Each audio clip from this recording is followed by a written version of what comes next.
bitch. Oh, excuse you? Baloney wash. I'm annoyed. I'm just here to give my opinion and carry Annie. Oh, it's Chris Avalon Unfiltered, bitch.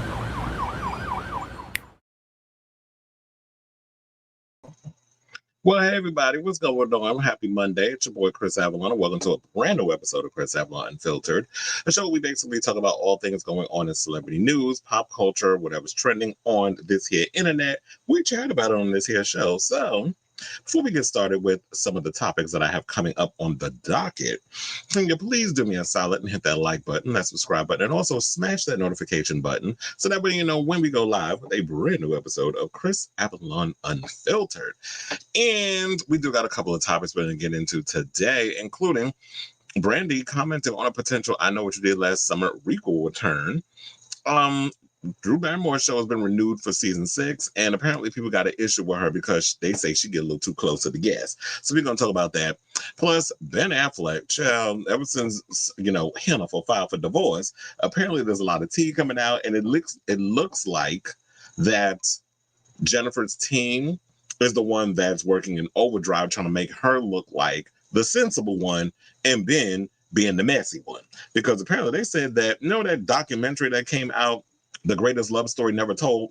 Well, apparently they was trying to spin this narrative and say that it was Ben's idea to put this whole documentary together and air it on the thing, probably because Bennifer was pretty much all about the movie musical, but he was the one that pushed it further, was like, let's do a documentary to document the whole situation. So there's that. Plus we have Jane Fonda and a couple of other celebrities, because ever since this documentary, speaking of which, came out, apparently they said that the ratings spiked over on Prime Video since she announced the divorce. Well, apparently they were pulling up this specific clip that I remember back in February that I believe I talked about on this show when I watched the thing the first time. And they were talking about, like, Jane Fonda was out here talking about how they warned her about the whole, it feels a little performative, like y'all exploiting your marriage and your relationship for for views and clicks and likes. It's becoming icky and that sort of situation. And Bennifer just brushed it off like it was just, oh, it's just two people, that fairy tale bullshit she like running around with. So there was that. And then it wasn't just Jane Fonda, but it was a bunch of other celebrities who were saying, like, they sensed that this relationship wasn't going to last, the way they were pushing it out in front of all of us to just watch this mess unfold. Because none of us, I guess, we wasn't buying into the fairy tale Disney-fied BS. So we have that. Plus, Nicki Minaj, I know y'all probably saw in the headline, she's being sued for $5 million by one of her fans, because apparently they said that she, I guess, was defamation. The Barbs came after them. I think it's a guy, over some stuff that was going on with him. They're trying to say he's a stalker. We'll break it on down in the story. Plus, Paris Hilton is opening up about her friend Britney Spears and says how the singer loves to come over a lot to visit her kids and play with them.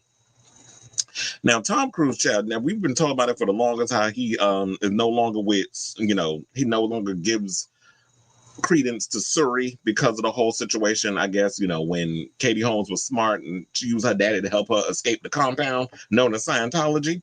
Well, apparently they're saying that Tom Cruise is on the hook for paying for Suri's $65K tuition, because she just went off to college a couple of days ago. So he's paying for it, even though he has nothing to do with the kid in real life. So we're going to talk about that. Plus, Ellen DeGeneres is opening up about being canceled over those toxic bully claims. It's funny how people come to New York and they do their stand-up shows. All of a sudden, y'all just have these revelations start spilling all y'all tea. So she's opening up about that whole situation. We'll break that story on down. Plus, Chappell Roan, we talked about her a couple of days ago. She's doubling down on this whole evasive fan situation, the whole stan culture, all that other stuff. So she said what she said, and she's standing 10 toes down on that. And you want to know something? This story, in my opinion, has been a long time coming, because I feel like a lot of you fans, y'all don't respect people's boundaries, especially when they're celebrities. You think just because someone's famous that they owe you their entire, like they owe you a kidney or something. And it's like, the boundary thing. We got to start setting that. And I'm glad that she's setting that up, and I hope other celebrities follow suit. And if y'all tend to lose fans over it, oh, well, they wasn't your fans to begin with if they can't respect your boundaries, because y'all be the main ones, Gen Z. Y'all be the main ones out here talking about boundaries and space and respect pronouns and all those other highly new shit that y'all want to come out with. So If y'all want to sit out here and dish it, you got to be able to take it as well. So we're going to talk about that. Plus, huge congratulations to my girl Detox, who came out as transgender over the weekend. We're going to talk about that. Plus, I don't know if y'all saw Canada's Drag Race Canada versus the World, but we're going to talk about the winner, and we're going to talk about the apparent beef that Silky Nutmeg Ganache has with Lemon, because they was all over the internet over the weekend, and I was capturing the whole situation. I was watching it all unfold in real time, so we're going to talk about it on the show. So we have that and a whole lot more. That's all I got for today. It's not a lot going on, but those are like the most interesting of topics that I could find on social media. And if there's anything that happens, of course, during the show, any breaking news, y'all know what to do. Slide it up in the comments, and I'll pull it up and I'll make it a part of the thing as I sip my iced coffee. I told her this is my favorite thing to do now. Like, I make me a big thing of iced coffee and I just put it in this old ghetto ass iced tea cup that you get from the ghetto Chinese. Because I call it ghetto Chinese because that's the Chinese from the hood. If y'all want real Chinese, everybody know to go to Chinatown in New York. But when we come to the hood Chinese, we already know this is like where the iced tea go up in here. But I had to put my coffee because I do love me some coffee. To wake myself up. Onyx is in the building. How you doing? How you doing? All right, let's get right into our first topic. Speaking of which, let me hit my banner. And let's talk about Miss Brandy Norwood, who, oh, wait, I got my YouTube and stuff open. I do not want that feedback as I'm doing this show. But anyway, so Brandy is out promoting her new movie called The Front Room. And Entertainment Tonight had asked her in the interview what about this whole I Know What You Did Last Summer reboot, which I believe they're going to start filming in like 2 months. So we're already in August. August is about to be over by the end of the week. October, I believe, is when they're going to start filming. So they'll probably start filming for 2 or 3 months. I just hope with this whole situation that they have Jennifer Love Hewitt and Freddie Prinze Jr. locked in, and they're going to work around Jennifer's schedule, because she's also on a show called 911 that is on, well, I don't know what channel it's on. I think it's on ABC now. It used to be on Fox, but I watch it on Hulu because I don't know what channels. I don't have, you already know, I don't have network or cable TV, so I watch everything on the Hulu. So she recently did an interview talking about her new movie, The Front Room, which is a horror film from A24. And they asked her about, is she going to be a part of this I Know What You Did Last Summer reboot? Because remember, a couple of weeks ago, she had, I don't know if it was an interview she was asked or it was something, but I was scrolling on Twitter and she was like, I didn't even know they were talking about making this movie. And she said she wanted in. So Entertainment Tonight followed up. And they asked her, had she heard anything that in regards of being a part of the thing, a part of the upcoming Requel. And Brandy said that the filmmakers have been in contact with her. Now, like I said, maybe I didn't say it, because when I be sitting on this thing, I don't remember what I said 2 seconds ago. But I will play the clip for y'all, but like I said, I don't want, well, I've said many times on this show, I don't want to get demonetized because, it's property of CBS or whatever the case is. I don't know. These networks be acting funny, even though we pundits give y'all free damn promotion. I don't know why y'all try to go against us, little people, but they do. So I'm not going to risk it. And so she basically said, with, courtesy, I should give thanks to Bloody Disgusted for the transcription. She basically said, I've heard some things about it, so hopefully I don't know how Carla would come back. I haven't thought about that yet, but I know that she should come back. She should definitely come back. They have reached out, so we'll see what happens. I would love that.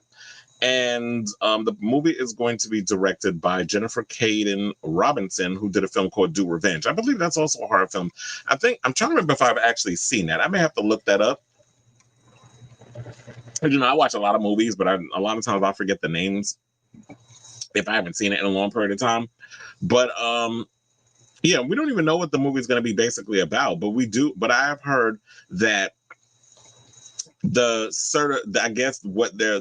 the plot sort of is going to be centered around like the age of the internet and the age where fame is such a revered concept, and the creation of TikTok and social media, and how Julie James fits in a world where there's no secrets. So it could have been basically like, I Know What You Did Last Summer was a thing that happened like almost 30 years ago, and they bring this thing up, and apparently somebody finds out about it, and then they bring this whole thing in. I was just hoping like what they would do is Julie and Ray are divorced, because that don't seem like a relationship that would have lasted.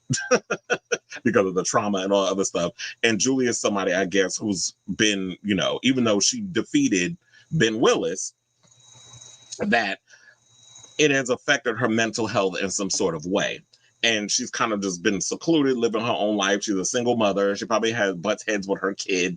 And Ray is more of the cool dad or whatever the case is, kind of living his best life as a fisherman off in a little boat or something. This is kind of like my imagination running. And where I would think like how he's living his life off somewhere else. A tragedy happens that involves Julie and Ray's daughter, which brings him back over there. And then they can find some way to bring in Carla. I would say, like, why don't you make Carla sort of like if she went off and became a reporter, or she became somebody who kind of works in the world of media or some that sort of thing, and then their whole tragic situation because she was involved in that in some sort of way brings her in. Kind of give her like a Black Gale Weathers. I was like, who is messaging me? It's probably I don't know. Okay, so I'll check that. I don't know. I got a message on my watch. I was like, what the hell's going on? But anyway, so I was like, just have her be a reporter in some sort of way. Have her, bring her in that concept and that context. Don't just tack her on as just some cameo, because I don't like when they do that. Like if you're gonna bring cameos in, they have to be lucrative in some sort of way or fit within the plot, similar to Deadpool and Wolverine. If they could do something in that sense and bring Brandy in, but also, so she said she got a clause, and I didn't know this. She said she has a clause in her contract where she can't be killed off, or she wasn't going to be killed in a movie. And I was like, yes, that's perfect, because I wouldn't want to see her die. And I actually want to see this new movie that she has with A24. Now, I did hear some tea that this movie is coming out the same day as Beetlejuice, which I think is the dumbest decision that Blumhouse could make. Or sorry, that A24 can make. I don't know. I'll be thinking that y'all be releasing almost kind of like the same damn movies. Although I will say this, A24's films is slightly better than what Blumhouse has been releasing as of late. But I say all this to say, I am definitely excited for this upcoming I Know What You Did Last Summer requel. I know that they want to find a way to do it similar to like Halloween 2018, where you have like the legacy characters, or Scream 5, where you have the legacy characters, and then you want to bring in this new generation of people. But I feel like if y'all gonna do that, y'all got to figure out how to marry the two. Don't just be throwing Julie, Ray, and Carla if she is going to be a part of the franchise, because she said she was contacted, but we don't know to what extent because she hasn't said. So if they do bring her in, or all three of them, I just hope y'all know it's not going to have them as bona fide, just like, okay, window dressing, while y'all focus too much on the younger generation. Because the thing is, you want to be able to marry the two, because of, my generation, millennials and Gen X, who actually grew up and loved I Know What You Did Last Summer, and I Still Know What You Did Last Summer.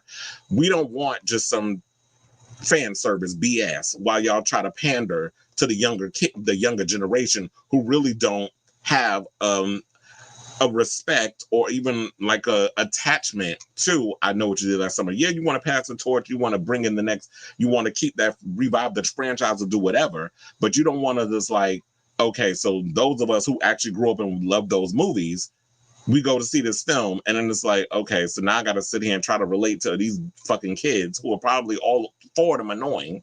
And then, yeah, we got the other cameos coming in, and they just don't, it just feels like it's tacked on. So I hope they figure out how to work that whole situation, how to marry the two. And yeah, I just hope it's not just going to be fan service on all their parts. So I say all this to say, what do y'all think of this story? Are y'all excited to hear this news that there could be a possibility that Brandy could be coming back and reprising her role as Carla Wilson in I Know What You Did Last Summer, the requel? Whatever your thoughts are, let me know in the comments down below. Okay, so now let's move on to our next topic, and let's give a huge congratulations to Drew Barrymore, whose show has been renewed for a sixth season, which is weird because I didn't even know she was on there damn long. No shade, but I really don't watch her talk show. But I like Drew Barrymore because I grew up with Drew Barrymore, like ever since E.T., which was like one of my favorite movies as a kid growing up. That and The Thing, they both came out around the same time, and The Thing got washed at the box office because, people wanted cute and cuddly aliens over creepy aliens that could just mimic your life form. So, but I love both movies in their own way. But I will say this, I tend to watch The Thing more than I watch some damn E.T., but E.T. does have a special place in my heart.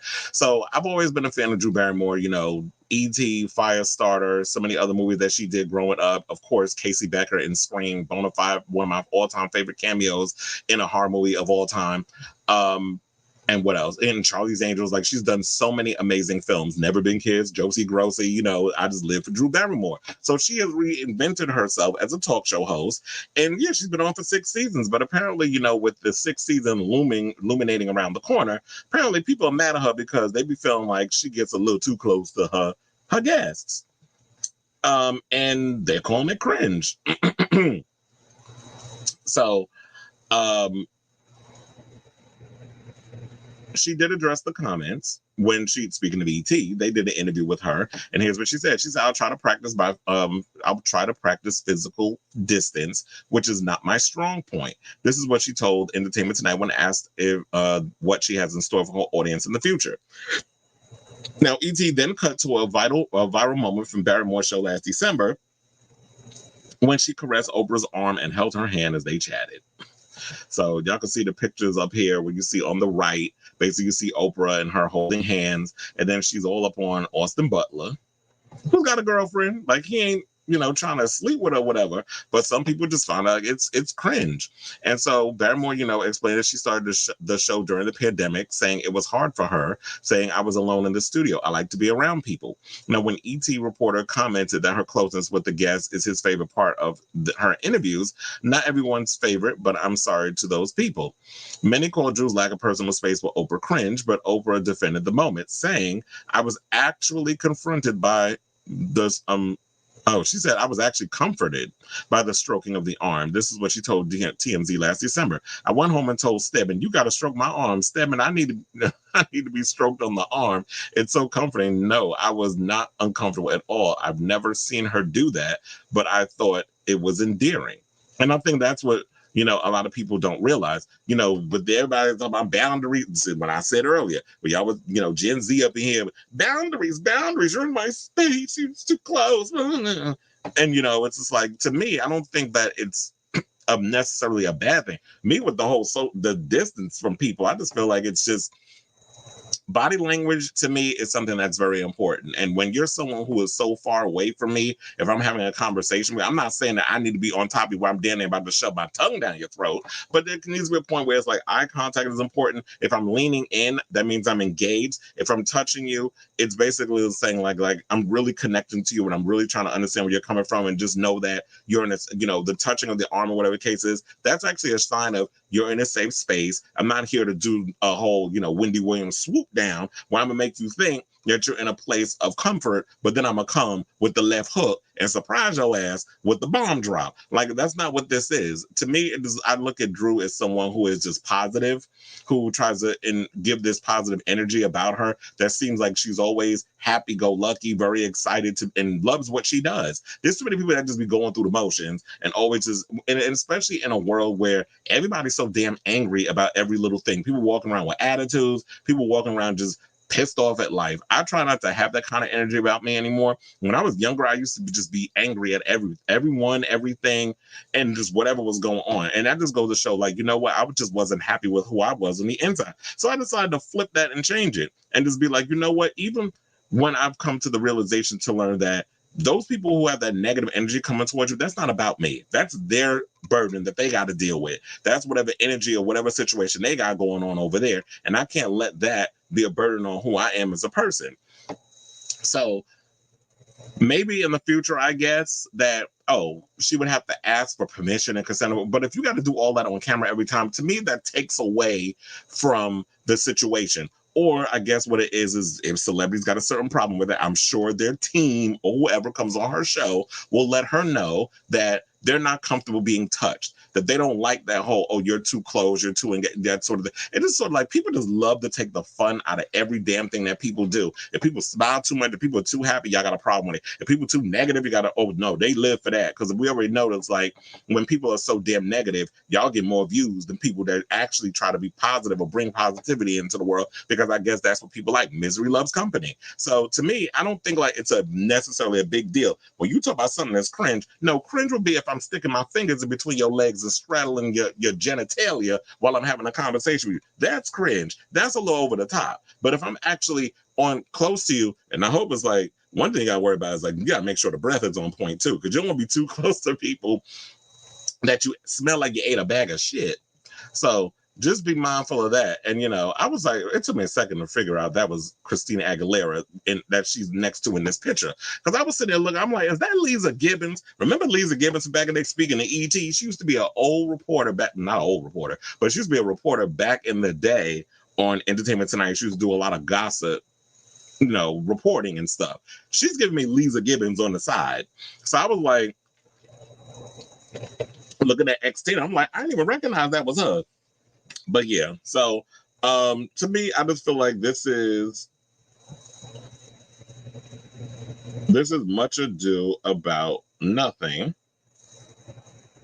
So I feel this is the same. Yeah, it's a bunch of nothing. But I guess if people feel like it's cringe, you have a right to feel how you feel. But my thing is, at the end of the day, if the celebrities aren't that upset about it, I don't know why y'all being upset about it. But everybody got to let everybody know how they feel on social damn media. So I say, well, let's say, what do y'all think of this story? Do you feel that she is a bit, like she needs to learn a little personal space and that sort of thing, and that sort of situation? Me, I just feel like it's not that big of a deal.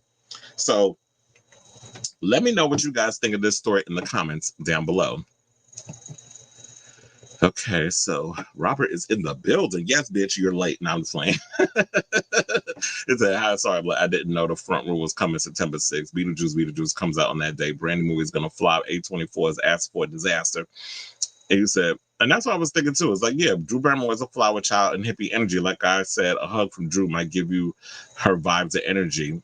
And that was the thing too. It's like, yeah, I mean, hello, she has her production company is called Flower Films. So if that's not telling you flower child, I don't know what to tell you. And that's what I was thinking too. Was like, and I think I said that in my article when I wrote it, but I didn't say it in the video. Is that Drew Barrymore is very much a hippie. She's very much like live and let live, let love rule. Yeah, I'm using a song from Lenny Kravitz, and it's very much like spirit, very spiritual. I want to the connecting of energy, and that's kind of like how I've been trying to live my life. Like it's just the exchanging of energy, and I only want positive energy around me and stuff. Now, every now and again, I will throw my shade and stuff because I wouldn't be me if I didn't. But for the most part, I always try to give that positive energy and that sort of thing when it comes to things, or that's what I want to be around. And yeah, to me, it just feels like a lot of those people complaining probably just don't know a lot about Drew Barrymore, have not really followed her career. That she's always kind of had that flower child energy. And someone, for the most part, that had to raise herself.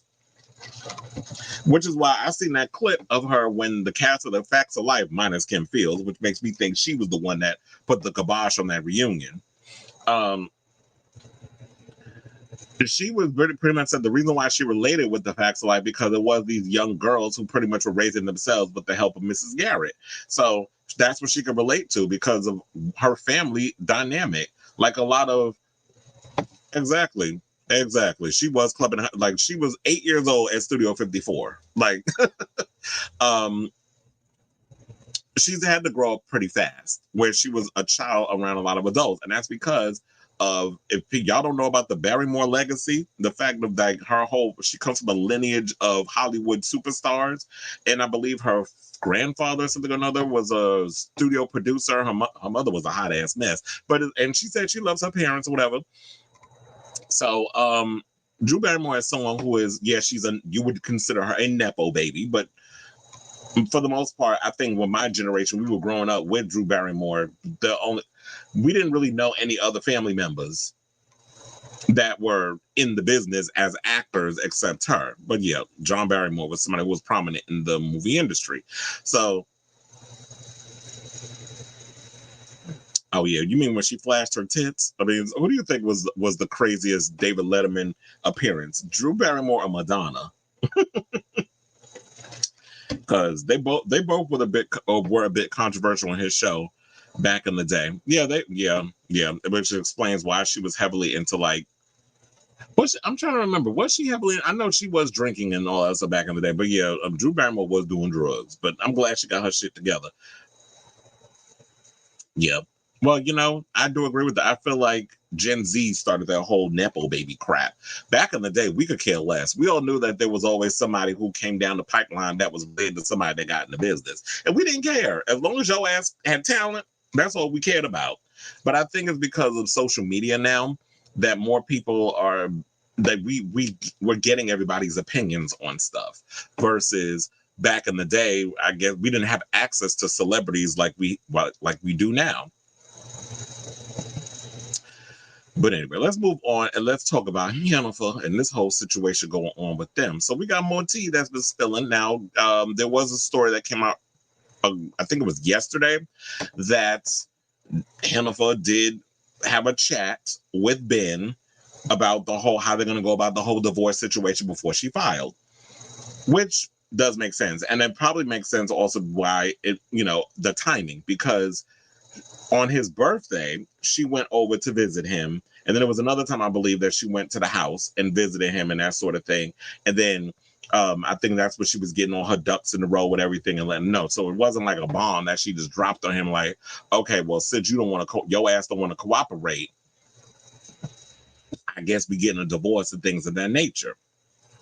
So then also, there's been a lot coming out since, she dropped the news that she was getting a divorce or filing for divorce, that the viewership for The Greatest Love Story Never Told, her documentary, surged significantly. I think they said 3,000, I think it was 3,000 views or 3,000%. I have to look up the actual number. I think I have the number. Hold on, let me scroll and see if I have that. I don't know. It's probably one of my other articles that I didn't pull up because there was so many damn Yennefer articles that I'm like, I don't know if I want to open up all these damn windows. So yeah, it was a lot.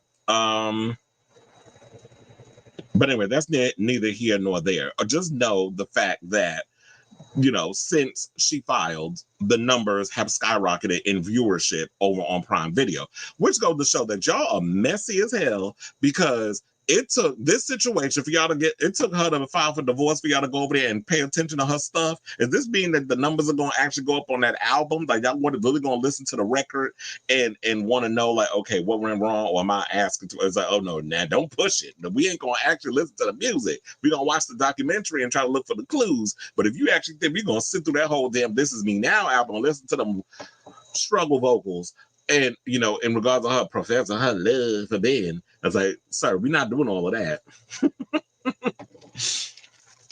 So basically, okay, so now what they're saying is the whole documentary was his idea. It wasn't Yennefer's idea. Because, we was all out here thinking, okay, now she's doing the most. Ben is somebody who private. Ben doesn't like his business being all out here in the streets. And here go Yennefer just protesting her love because she loves love and she believes in fairy tales. She wants that fairy tale ending, happily ever after, because she thinks she's Snow White, she's Sleeping Beauty, she every other, female stereotype that was delivered by old Walt Disney back in the day. So now she want to live it up. She everybody but Tiana from Princess and the Frog. Because, she black. So I said that. Ooh, I'm a poet and I know it. But anyway, let me focus. So basically, they're trying to say it's his idea. So now multiple insiders have told people that Affleck, who's 52, was heavily involved in the creative process for the Prime Video documentary, The Greatest Love Story Never Told, which was released in February alongside Lopez's project, This Is Me Now, a love story and music album. Saying he was the one who had control, pretty much, a source says to Affleck. It says of Affleck. They said Affleck was very much in favor of the project, and he was a driving force for Lopez to do the movie and the album, and then he insisted on the documentary, where it looks like he was hesitant and almost surprised by it, the source adds, but that was a false narrative. The documentary was Ben's idea for his company, Artists Equity. Yennefer's team didn't want to do it since she was focused on the album and Amazon original video project. They said the first source also reveals that although reports have circulated that Affleck felt uncomfortable with the revealing look at their marriage and how much attention the documentary brought to his relationship with Lopez, 55, the Air actor was highly involved with the editing of the film, saying he was very supportive of Lopez making the movie and her album. He knew every step of the way what she was doing.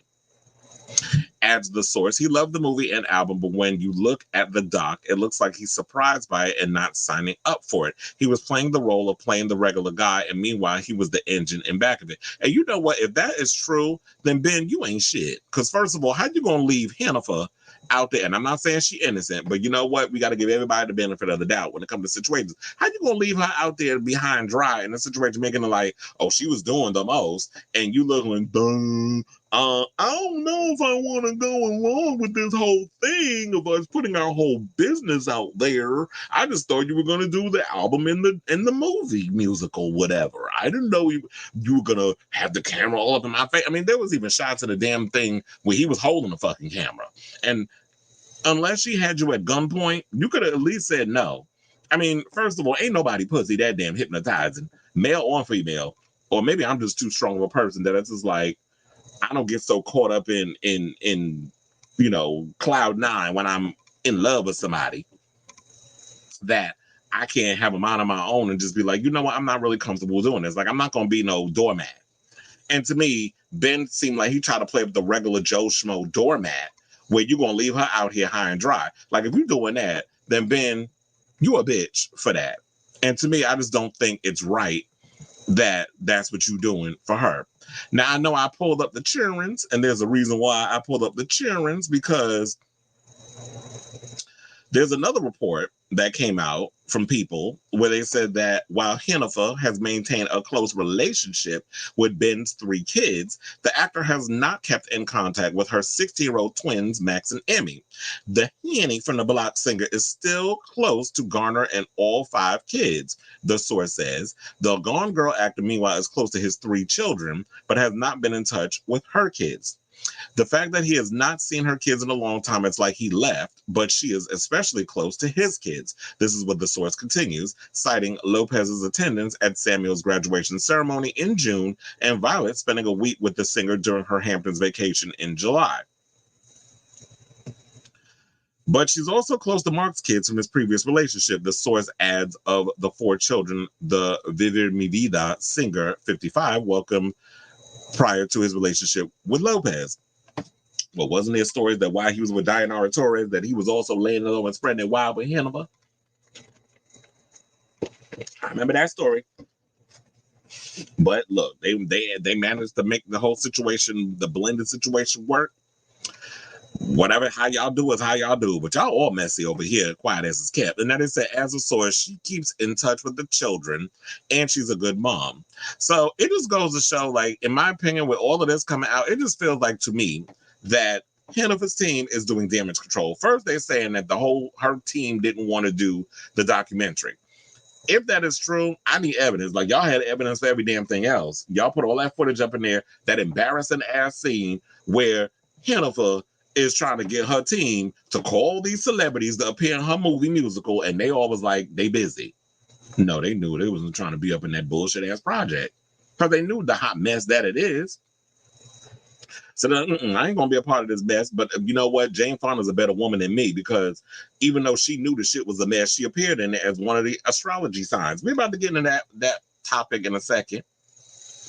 But and then I also was hearing excuse me, that Hennifer encouraged Ben to be more outgoing with his children, to kind of hang out with them and go out more and all stuff. Because I did see a video recently, or no, not a video, photos of him out recently going with his kids for ice cream. And then there's some tea that's coming out that he already moved on to another woman, because they said that he's hanging out with Robert F. Kennedy's daughter, Kick. Her name is Kathleen, but they call her Kick. So I'm like, of all the women in the world, first of all, you ain't waste no damn time. So y'all be out here trying to read Hennifer for doing relationship hopscotch. He ain't no damn different. So if we're going to call her out, we need to call out both sides and be like, Ben, your little dirty Boston dick, you ain't no damn different. You nasty too. Because you out here playing relationship hopscotch with all these other women. The ink ain't even dry. I don't even think he signed the papers yet. She just filed the papers. We don't even know if the papers was drawn up. We don't even know if you got it in the mail yet. Where they just waiting for your signature and for you to put it in the envelope and send it to the courthouse or however else y'all do. I ain't never been married. No, I'm planning on getting married. So I don't know how divorce works, because I'm not from a child of divorce. I know people who've been divorced. So I don't know the proper protocol. But You ain't even signed the goddamn papers already. You on to the next coochie. Messing with a girl that looked like Jennifer Garner. I don't know if y'all see the pictures, but they out there. I don't have it on me at the moment, but the pictures exist. So now he done allegedly moved on to another woman. While Hennifer out here mending her broken heart for a second damn time. She'll move on. Look, like I said before, and I made a mistake the last time because I said Jennifer Lopez's name twice, but what I meant was what she needed to do is get in a relationship like Cher or Madonna and basically get you a young man who can clean your pipes every now and again. And I'm talking about the coochie. That's the pipes. Clean between me down there. Keep it nice and moist. Keep it rejuvenated. Keep it nice and right and tight. Blow your back out a couple of times, a year. Not a couple of times. And that seems like it's like low maintenance. With me, my high sex drive, I'll be like, you're going to clean these pipes out every day, sir. So you need to get you one of those. Not a Casper Smart, because allegedly Casper Smart was out here trying to hunch trans girls, and I don't think Hennifer trying to compete with the T girls, but just get you a young man that's going to tell you about your eyes. You need to get you a Travis Kelce type. I think Robert and I had this conversation the other day. She got to find her a Travis Kelce. I ain't meaning you need to go after Taylor, man, because Taylor going to beat your ass. I mean, she may not physically fight you, but she'll destroy you financially. And, because, Taylor got that power. So don't go and try to snatch her man, because that ain't going to happen. You need to get you a Travis Kelce type, somebody who has their own thing going, but also understands the assignment in regards of how the entertainment industry works and has no problem playing second to you. That you get to go and be the biggest artist in the world, and I love you, but I got to do my thing too. In regards to my career. And Travis Kelce's career is thriving because he understands his role and his position. He's not trying to play that whole, oh yeah, I'm a man, I gotta prove I'm a man. And like he ain't trying to do all of that. And that's why their relationship works. Taylor is going to do her thing. Travis is doing his thing. This is why he's getting all the acting roles. He's still, and they worrying about football taking a backseat. I'm like, first of all, football is not something that's going to last forever. So it's smart for him to actually jump in and do some acting, work on the podcast with his brother, and do all these other side gigs instead of, okay, now I'm going to start playing again. And next thing you know, I broke my damn leg in 3 places and I can't ever play football again. So it's smart that he's solidifying himself in other ways. So when that football shit is done, he could slide up into a whole new career, which is the podcasting and the acting. Now, and I do think it's kind of messed up because now, Hennifer, you got this relationship where it's like you get in these relationships, and of course, your kids are always going to be involved because you got to introduce them to whatever relationship you're going to be in. But for him to be kind of cold and distant and not really be as engaged with your children as you are with his kids and then Mark's kids or whatever the case is, well, I guess they're forever attached because Mark Anthony is their dad, so they're always going to have those relationships with their step siblings or whatever. But the fact of that he's not as engaged with your children, I'm thinking that might have also played in the downfall of the relationship too, because it's like if y'all going to blend the families, the husband got to accept your kids and vice versa. And it seemed like she's very family oriented and she's worked her thing over there with that, and it is what it is. But let's get into this other thing so we can wrap this up and talk about Jane Fonda, who was out here talking about how she warned Hennifer about the whole situation with the pre-divorce in regards of, that whole situation in the documentary.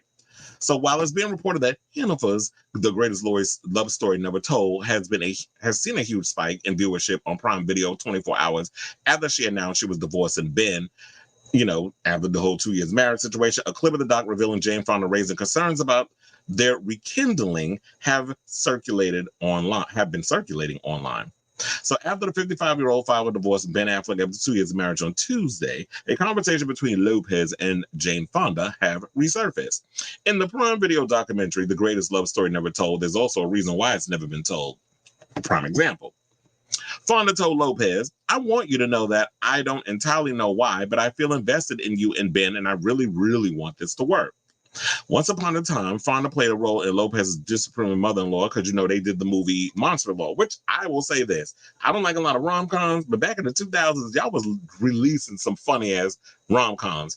Monster-in-Law was one of them. I also have a soft spot for Made in Manhattan, so I'm not going to entirely throw shade at Hennifer and her whole rom-com situation. But there were some movies, and first of all, it's because Tyler Posey's in it. I mean, he was a kid then, but now I look at him and was like, okay.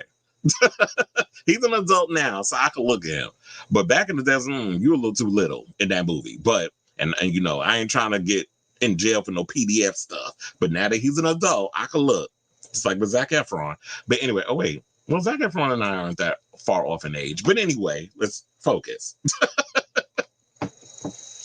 So, you know, I guess maybe what it was is that Jane Fonda, because they did Monster and Law together, she kind of sees herself as sort of a maternal mother to Hennifer in some sort of ways, like another mother. And sometimes we have those, like I have other people that you know, look at me as like their kid or whatever. So I understand where she's coming from. And she said, however, this is my concern. Like it feels too much like you're trying to prove something instead of just living it. You know, every other photograph is the two of you kissing and the two of you hugging. Lopez laughed off her longtime friend, reassuring the 86-year-old, it's just us living our life. But the on-the-floor singer still understood where Fonda was coming from, saying she's very protective of me. This is what Lopez shared. And she felt like you're putting yourself out there to get beat up again. And now when you look back on it, and I think that's why a lot of people went and revisited the documentary, they were like, she's right in this situation, in this regard.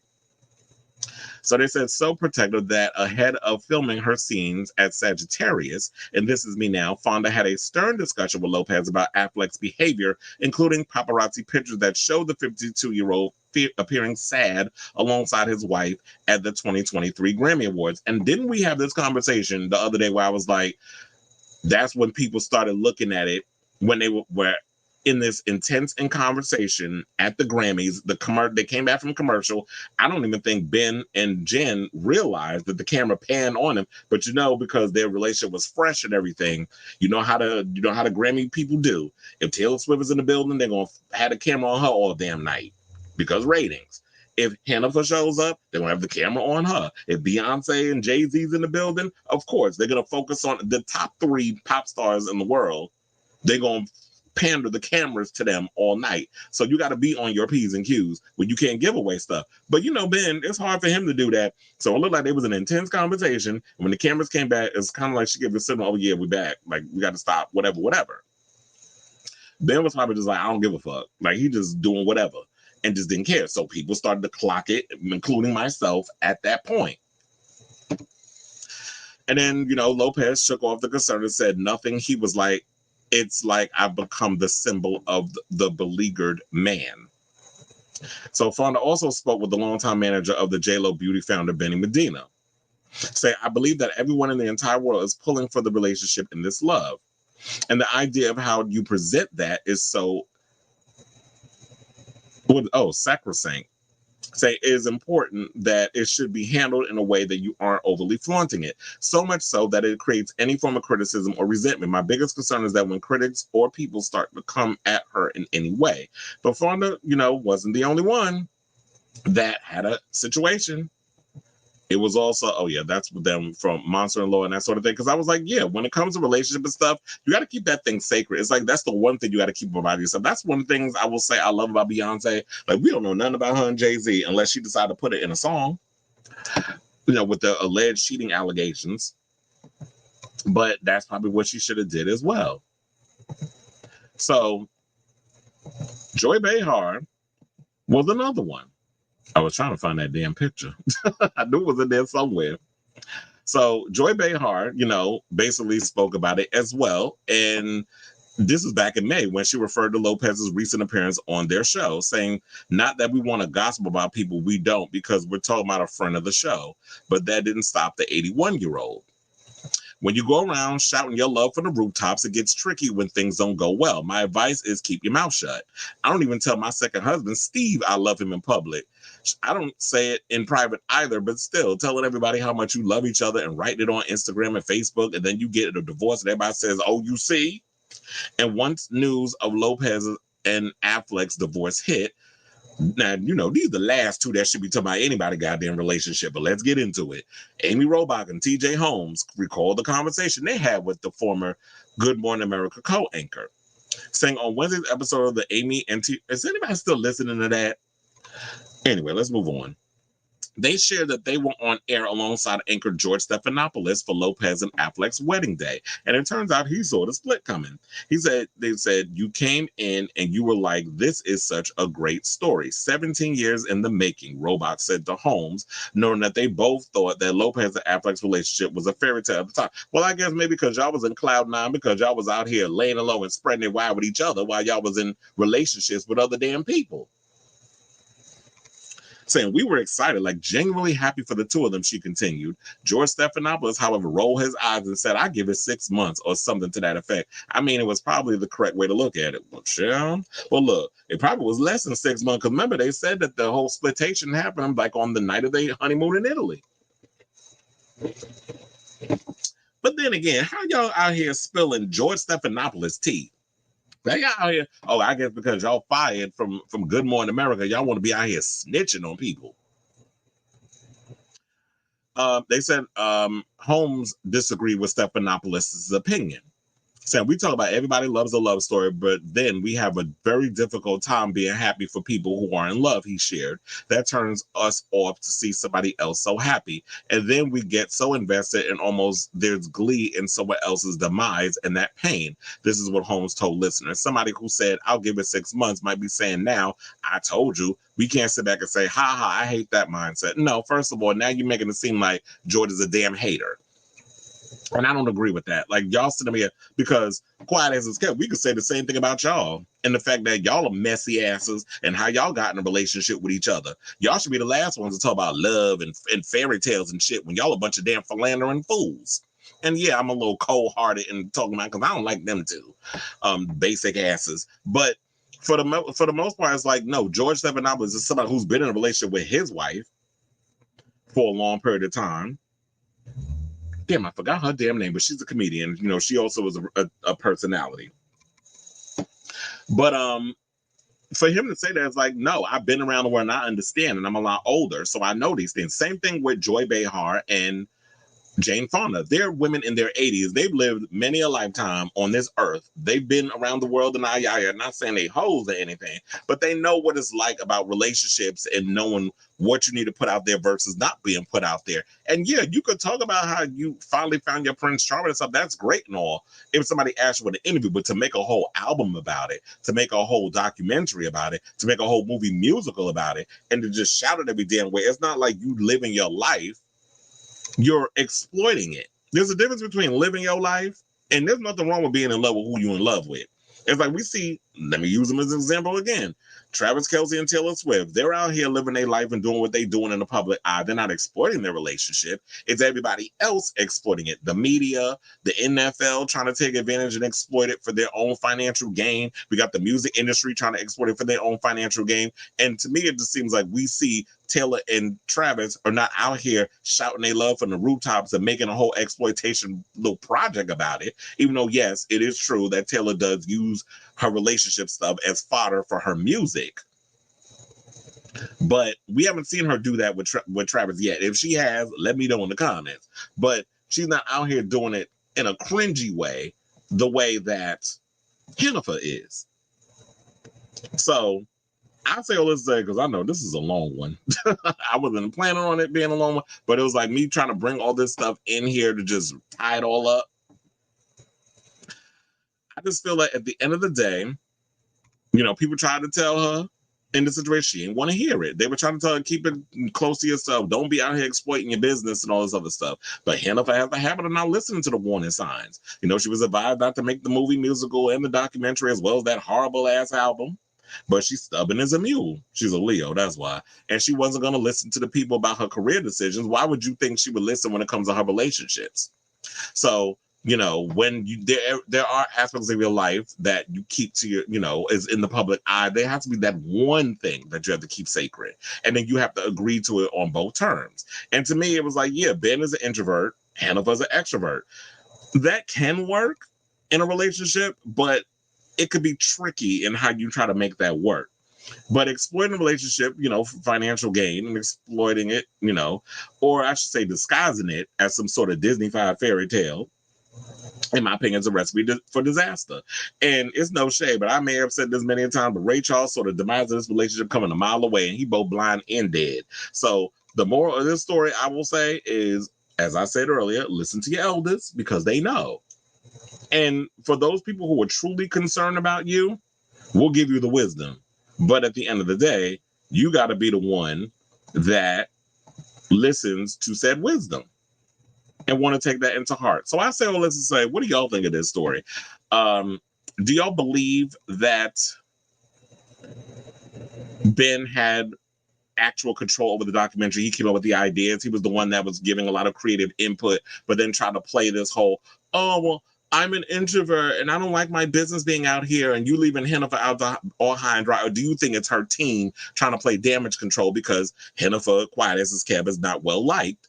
And, you know, from the TikToks and everything that everybody was posting, she's not really, you know, she has a hard time, I guess, resonating with regular fandom and all, even though she talked about I'm real and all this other stuff, it just seemed like she's had a hard time resonating with the fans, that sort of thing.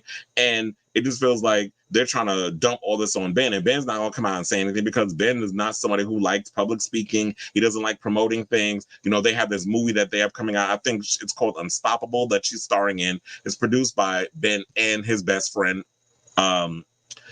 Matt Damon. And people talking about, well, are they going to make an appearance? First of all, as producers, they don't need to be there. Let Hennifer hit the red carpet. Let her do the whatever. But I feel bad for her in a way because I feel like with her talking about, with her having to show up, it's like, okay, so now you're going to tell media that we can't bring up the whole divorce situation and we can't address the elephant in the room because she's an A-list star. So we can't talk about this whole situation. And then Ben is not going to have to show up because he's going to leave her high to dry per usual, is what a lot of these men do. Y'all hang everything on the women, but the men get to get away with everything. So whatever your thoughts are on this whole situation, even down to the whole thing about him not spending a lot of time with Hennifer's children, but she spent a lot of time with his kids and Mark's kids and all the other stuff. So let me know whatever your thoughts on all of this story regarding Hennifer. Let me know in the comments down below. Now, speaking of comments, child, I got 35. So there's a lot of comments that I got to get to. Oh, double A, you said just a mess, a total mess. Oh, you said they're now trying to blame Ben for the nonsensicalness that is her movie and doc. That's what I was getting from it. And did they not say he took his whole family to Tokyo for his birthday and did not even bring her? I didn't even know about the Tokyo trip. I knew that he was doing stuff for his birthday, but I didn't know about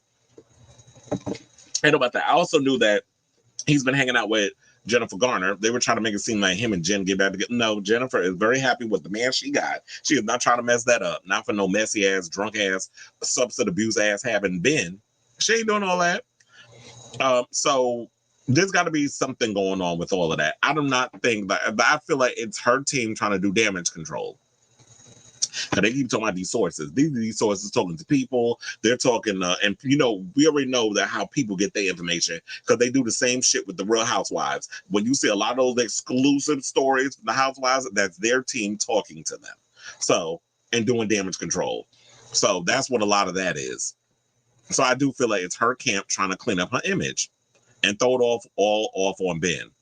Ben is a good actor, but he ain't that damn good of an actor that he's gonna sit up in there and leave her high and dry. Ben done checked out. It would look even more humiliating for her to have him file first. Can you imagine? But I guess he's just like, you know what? I'm gonna just let you do it. Oh yeah, that's probably 3,000%. That's probably what it is. I think it was 3,000%. My thing is, I didn't have the numbers in front of me, and I did write in one of my articles. But the one article that I did write it in, I didn't have it up, and I didn't want to mess up the flowation of the show, so I just, didn't pull up I didn't want to go in and have to look for it. The general public, the democracy is messy. Y'all are messy because I'm like. Even after the whole situation, I didn't care. I'm not sitting through that damn documentary. I don't care enough. So nobody listened to that album. People are here to see the mess of that doc. Exactly. You said, who was black? Tiana from Princess and the Frog is black.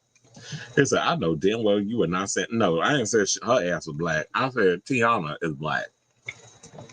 From Princess and the Frog.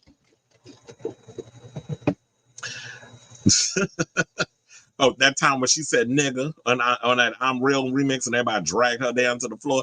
Excuse me? How dare you say nigga? Well, maybe I need to tell that shit to Fat Joe. He loves saying that word in all his damn music. They announced a female. Say what now?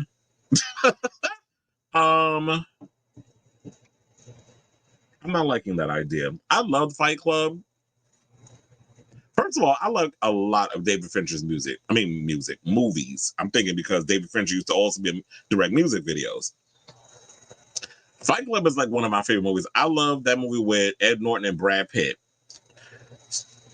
And Brad Pitt playing basically that other side of Edward Norton, like in his brain. Like we all thought that was a real person. Come to find out it was his imagination. Or like a split side of him, whatever. I'm trying to remember. I never read the book. One of my best friends actually read the book and told me about it. He's like, oh, it's not even like the movie in the book is not even like similar. But funnily enough, when you say that, that's always the case when it comes to books and movies. Like the movie and the book is never the same. And you already know what's about to happen when y'all talk about a female version. Like, here we go, the woke and woke. Y'all love throwing that woke word in. You lazy ass clear folk love throwing that woke word around, not knowing what the word means. But are they gonna Barbiefy this damn movie? Are they gonna turn this shit into like the Barbie version of Fight Club? And I like what Fight Club was about, but I do wonder if Chuck, what's his name, Palachuk, how does he even feel about this whole situation? The author of the book, is he even around like that? He does not seem to actively publish anything. But yeah, and then they'll probably exploit that whole situation and try to make a little coin off of it. And I don't know. It just seems to me that I don't know if they should do the movie. Now, if they can come up with an idea, I used to get mad over remakes and stuff. I really don't anymore. I can't see how they would make that interesting. Oh, yeah, let's make a... Why am I about to say, okay, if they do a female Fight Club, get Michelle Rodriguez up in there? But she already played a female boxer, girl fight. That was like her breakout role. So I'm like, that would be a little lazy in my opinion. Okay, we're going to do a female Fight Club and put Michelle Rodriguez up in it.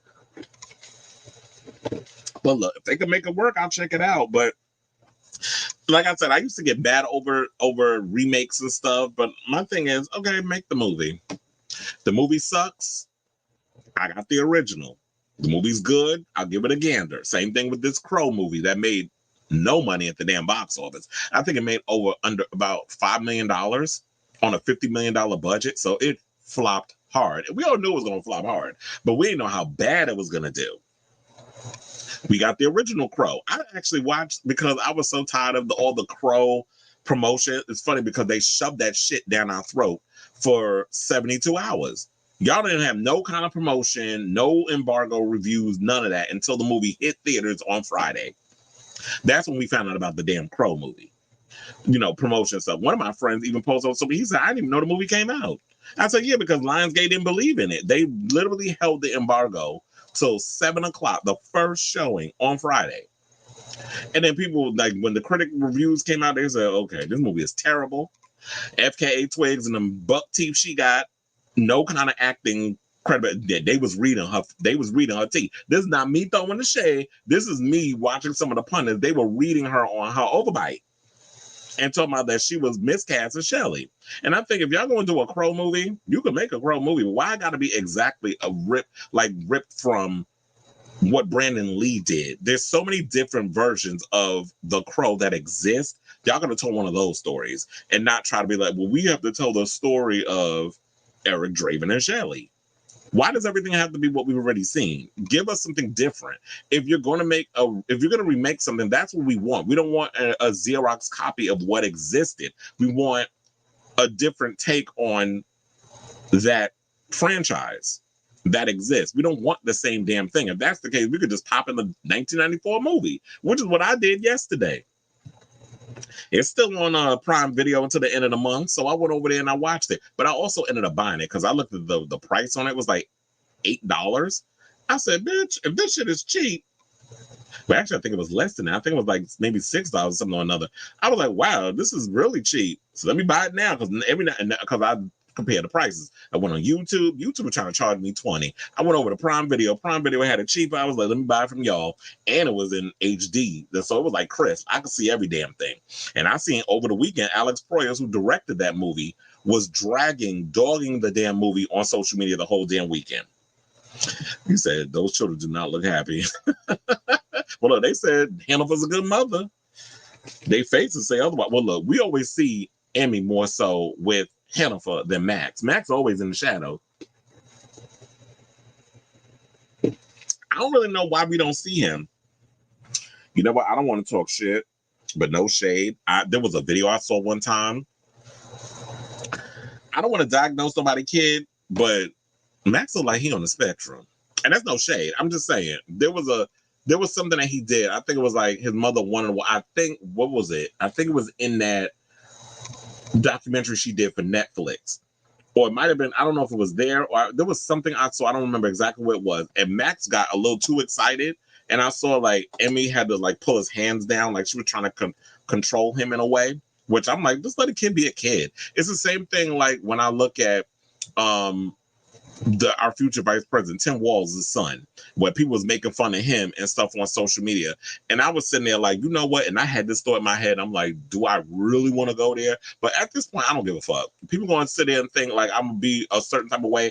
Y'all can kiss my ass. But these damn Republicans could talk shit about Tim Walz' son, which I will say, when he got up there and started crying, like so excited for his dad, me, I would have been the same damn way. If my father was running for president or whatever the case was, or vice president, I would get overwhelmed with emotion too. It's like, my father's up there accomplishing something where he's going to be the second in command to run the free world. Kamala will be the first. He'll be right behind. If anything happened to her, he step in, becomes president. We already know how that works.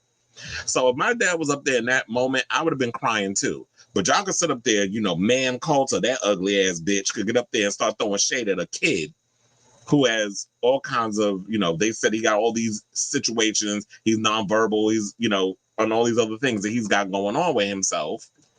But we're not going to talk about Barron Trump allegedly being short but slow. We're not going to talk about that. So y'all can sit up there and talk about this kid, but we're not going to talk about Barron.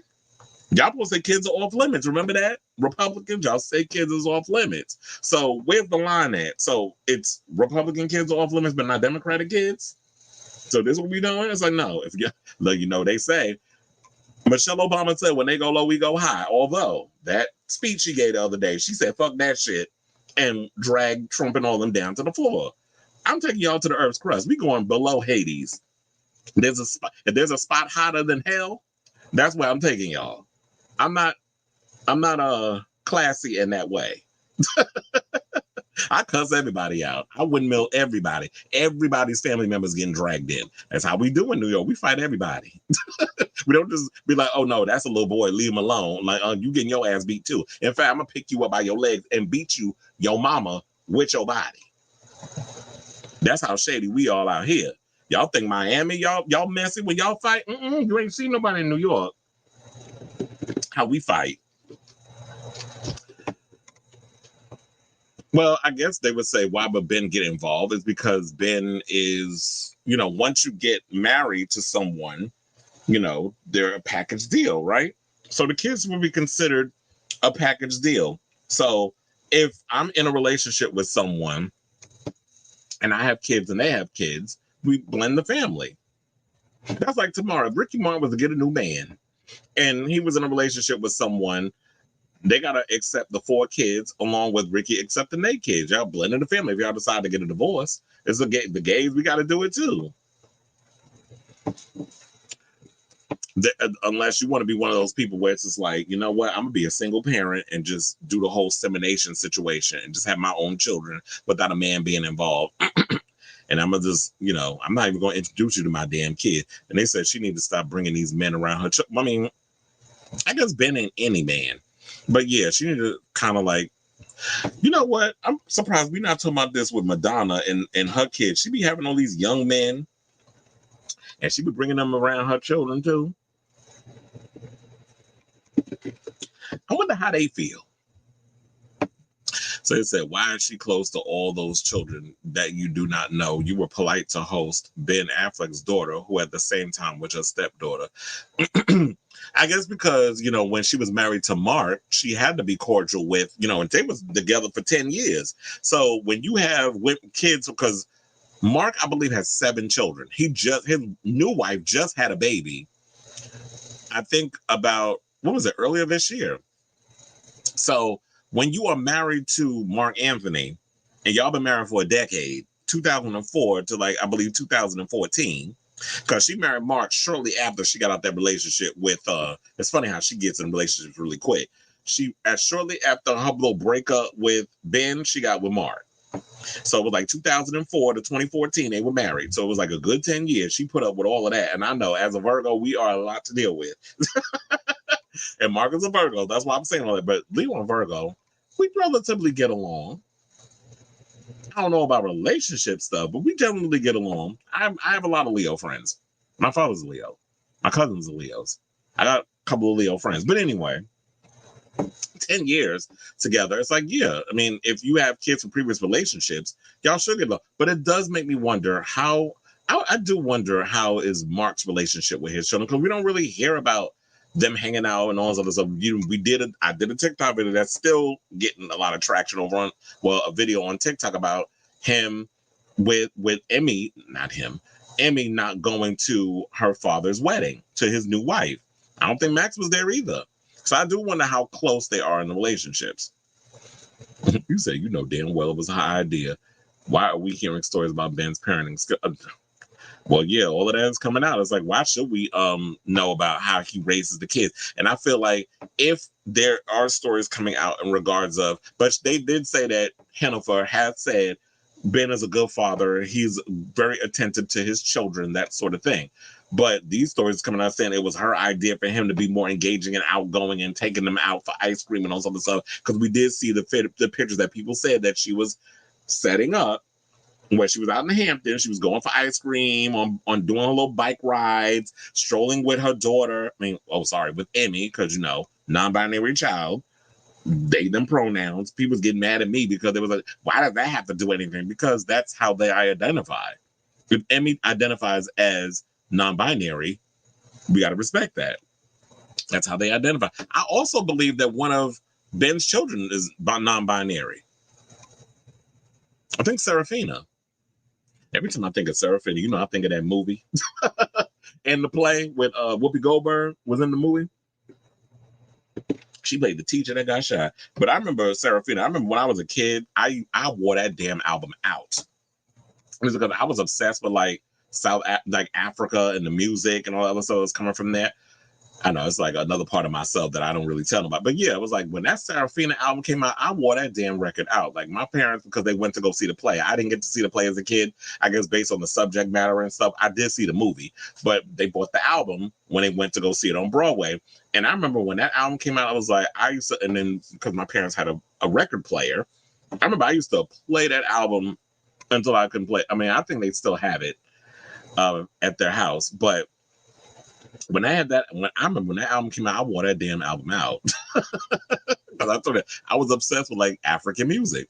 And it's at first jumped to a whole new person. He does not even care. He and his family and his friends, he does not. Okay, you said Britney and Lopez keep having these problems with these men. You never heard these stories from Cher Madonna. Well, yeah, that's true. That's like when Cher and Madonna get in relationships, it seemed like, yeah, we don't hear any craziness about like the men and stuff they go through. It's like Bennifer getting relationships with men is always messy. Britney getting relationships with men. And we got a Britney story coming up. She was in that foyer twirling again in them little boy panties. We got the child and the running mascara and the half in, half out weave of a girl. She having her, I guess she on one of her episodes again. Well, look, the word on the street was that A-Rod was out here laying alone and spreading the wine with another woman, because we did talk about that on the show last time, that A-Rod got into it. What was it? That he slid in the DMs of one of the reality stars from Southern Charm. She spilled that tea. Speaking of relationships, have y'all been watching, do y'all watch The Challenge over here? This new season, season 40, Battle of the Eras. Oh my God, that show has been giving me my life. And it was reminding me, speaking of which, you know whose relationship I don't think is going to last? And I hate trying to put hexes on people's relationships. Nerissa and Horacio. Why are y'all even a thing? To me, when I looked at him, I used to think that boy was so cute. But then the way his energy, it's like, oh no, I don't know how any girl can get moist for that. He's a little too needy and codependent when it comes to the girls and their relationship. And she comes across as the same. So I was happy when she got eliminated in that first episode. Her, but I was mad when they got rid of when what's his name? Carl Maria boyfriend, the one that came out as bisexual, or is he fluid? I was mad when he got sent home. I'm like, damn, you got taken out real quick. He was talking all that shit. But he was kidding. I like the little short ones. We said Travis too busy with these Super Bowls and other things and acting because they said he got another role that he's about to star in, and he's in that grotesquerie movie show with Nicki Minaj that's coming out next month. Please don't suck, because I always be watching stuff with Ryan Murphy. Ryan Murphy should be disappointing. They start out good, but then they're like, what the hell? Like, it goes off the rails like after episode 3. Y'all don't know what direction you want to take the project that y'all be doing. He ain't worried about Taylor except enjoying the private charter plane and hanging out at the mansion that she has in Rhode Island, where she had all them celebrities up in there, including Ryan Reynolds and Blake Lively, who, y'all trying so hard to cancel Miss Blake on social media. Plus, Travis and his brother are both doing good. The children are not even 18 years old. Their mother has had 2 very high-profile relationships with men. Not they daddy. Or Kenneth Penny footage. Well, there was some stuff that came out about Kenneth Penny. Well, we're about to get into Nicki in the next story. Roan and they said the private plane has always been a thing until Gen Z made noise. It was always a security thing. Look. First and foremost, Taylor Swift has more money than I'll ever see in my lifetime. And if I was in Taylor Swift's situation, trust and believe, my ass will be on private planes all the time. And number 2, Taylor Swift is not like us. She cannot get on she cannot ride commercial. She cannot be in first class. She cannot take Delta or any of them, American Airlines, none of that stuff. She can't get on a regular plane like us because y'all won't leave her the fuck alone. Y'all be acting like some damn groupies. So she can't get on a regular plane. She has to get on a private plane to get from point A to point B and to be able to maintain her sense of privacy.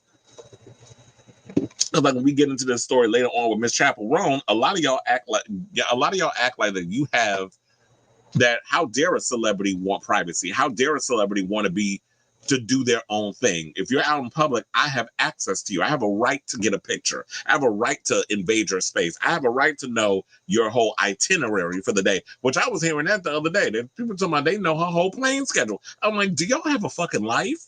Did y'all did not get enough hugs as a kid growing up that y'all gotta know someone's entire flight itinerary? The story of Greta Gerwig doing a Fight Club reboot is, thank God, because I'm like, why would they do a Fight Club? Why would they even do it? Exactly. And said they both look special. Ooh. Y'all look shady for that one. Not they both look special. I do hope Kamala Harris takes Trump to court over those defamatory. Look, not only her, but he needed Taylor Swift to take his ass to court too, making that whole AI shit talking about that she supports him. Your own fucking kid, your own damn wife and kids don't support you. They only saying that shit because they want to be in your good damn graces. Freedom is coming tomorrow. What does that mean? Does that mean yeah, what does that mean? When you said freedom, is that Beyonce did a video with Kamala Harris or something? Oh my God. Don't even answer. My slow ass just got it. Freedom is coming tomorrow. It's a song from Serafina. I'm such an idiot. It took me a second. I'm like, freedom. Why am I because I was thinking Beyonce. But it was like, no, freedom is coming tomorrow. That was actually one of the songs I used to listen to obsessively. Sitting there thinking, Serafina. I'm like, child, what is wrong with, like, sometimes it takes me a minute. I be having my blonde moments. Oh, Stella and Esther are Virgos. All right now. They August Virgos. We don't count them. No, I'm just playing. Oh, wait, isn't Michael Jackson's birthday this week too? Thank you. I love the challenge, but I can't stand. I'm so glad that Norris got sent home. I was like, I don't like her and the whole Horacio thing. And it's not because I'm like, oh, he cute and I want to sleep with him. That ain't the reason. The reason is I just don't like when y'all be doing these whole relationship things on the challenge. They never work out. It's a hot ass mess. First of all, it even irritated me last season when they did the All-Star season and you had Nicole and freaking Laurel, annoying ass. Laurel's another one that grinds my fucking gears. She irritates the shit out of me. Great challenger, but too damn dramatic. I'm like, girl, if you don't shut the hell up. her and Laurel last season, and they all that drama. But I'm like, oh my god, there's lesbians and y'all bullshit. Y'all getting on my damn nerves. So yeah, she annoyed me, and she's annoyed me again this season. And child, I love this twist that all the people that get eliminated, they get to vote on who gets to get that $1 million. And I said, you know what? That's a twist on that shit. That remember when Johnny Bananas did that shit to Sarah, and he never could live that down. When it was like, you gonna split it, or you gonna take all the money? He said, I'm taking all the money, and left Sarah there to like have nothing. I'm really hoping that happens. So I don't want Corey to get the damn money because Corey being shady this season. I don't want Laurel to get it. I don't want Johnny Bananas to get it. So, I got my list. I don't want none of them to get it. And you know what? CT, I like you, but what you did, every time when you be going in on my girl, Anissa, always picking her to go in because he did that shit in the past too. He ain't waste no time doing it in that first damn episode. I don't want him to get it either. And on the strength of that whole Traitors finale, him and Trishelle, where y'all was being messy and y'all did my girl MJ dirty. I don't want you to walk away with that $1 million. I want them to be shady and give it to Cara Maria. Give it to her. And Leroy, I think you need to take a break from the challenge. I know some of y'all like, what the hell y'all talking about? But those of you who are fans, you know what I'm talking about. I want him to go. I want Leroy to take time because Cam just had 2 kids. I didn't even know she was pregnant the second damn time. We knew she just had the first kid when she appeared on All Stars, and then the second time it was like they had 2 babies. I said, where the hell did the baby come from? But I be forgetting sometimes they take breaks in between having the kids. Between shooting the seasons. So apparently she had a second kid. Or maybe she was pregnant when they was doing the challenge, because I know he was getting it in. They both was hunching on that damn show. And it'll be a while before a woman actually shows her signs of pregnancy. But I don't think, and a lot of times they say you have Irish twins, like once you have your baby, you're really fertile. So you can have a baby one behind the other. I know many women who that has happened to. And so they had the second kid. And he said she had just given birth to their second child. And he came to the challenge. And to me, it was like, your head wasn't in the game, because he literally got eliminated in the first episode. Well, second episode, because they split it in 2 parts. So I'm like, you literally had you didn't give yourself time to like do your thing as a dad. So that happened. He said, my little bro and I have been watching this since. Same. Like Real World Road Rules, the challenge, Real World Road Rules challenge. That's what they used to call it before they, decided to call it the challenge. But yeah, I've been watching this since the beginning because I used to be obsessed with the Real World. I liked Road Rules at one point. Yeah, Road Rules wasn't as big as the challenge. As the Real World. When they combined it and then they called it the challenge and they started bringing all these other people in, that has made it great. But I'm rooting for. Who am I rooting for? I'm rooting for the veteran team. Like I think I'm rooting for. Rachel and them, because they were with us since the beginning.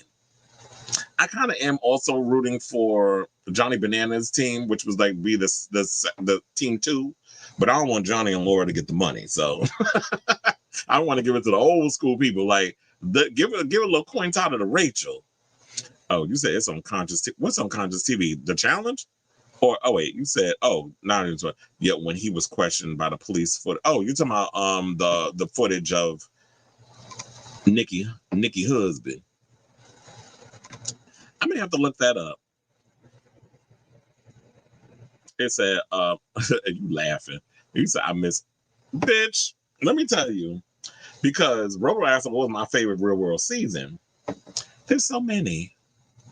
I don't remember the season 1 with Heather B, but I did like, first of all, Miami was my favorite season. I did it because Dan was on there and I had a crush on him.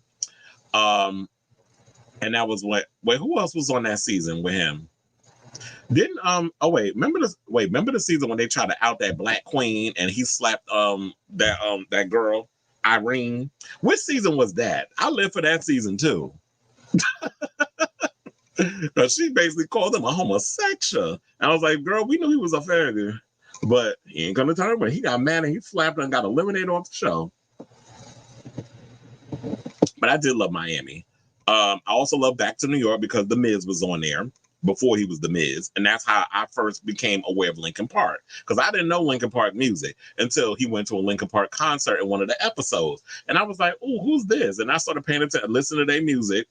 I think it was Seattle. You might be right. I like Seattle too. Well, I liked a lot of Seattle because there was a lot of cuties on that show. But yeah, it might be Seattle. I may have to look that up. I like the season with well, I like, what was it, Nehemiah season? There was a lot of seasons and stuff like, but I will say my favorite ones, I will say, is Miami and New York. Not the original one, because like I said, I don't remember that one with Heather B and all of them. But I do remember Back to New York when they had Coral and Mike the Miz on there. So that was my seasons. But anyway, speaking of Nicki Minaj, let's get into her. So apparently a fan is suing her for $5 million. I came across this story courtesy of the Neighborhood Talk. So let's pull that up.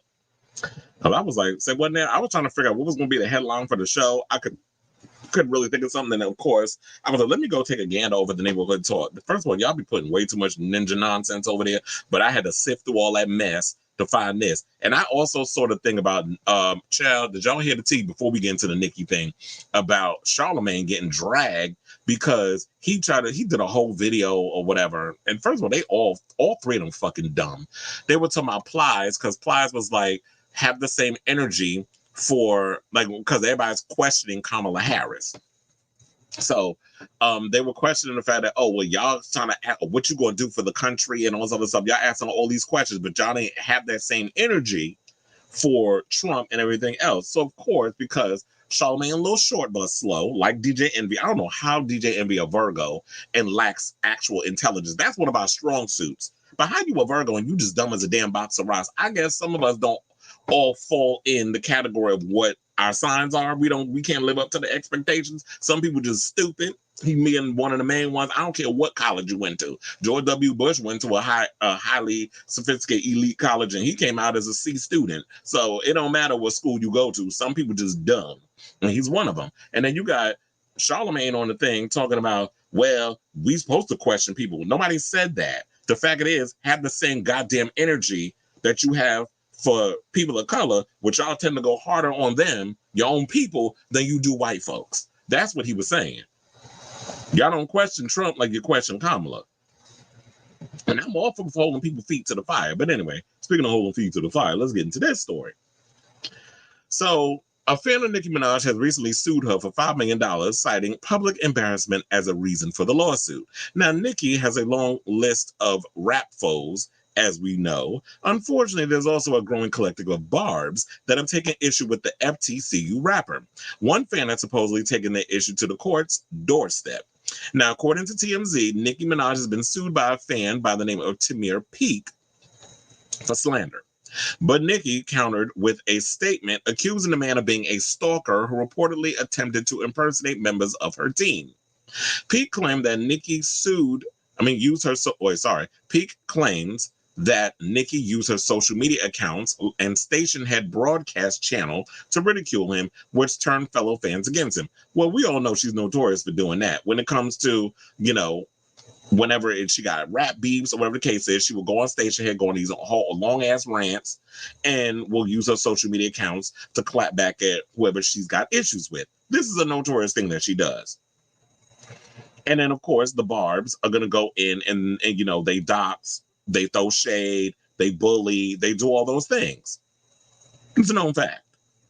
But then regarding of this person's situation, if you out here impersonating members of the team, should this go to court? There needs to be evidence of this, where you're basically saying that this guy was coming up in here, he's stalking, he's impersonating members of my squad, he's doing all these crazy things that you're accusing of. So that way you can get this thing dismissed.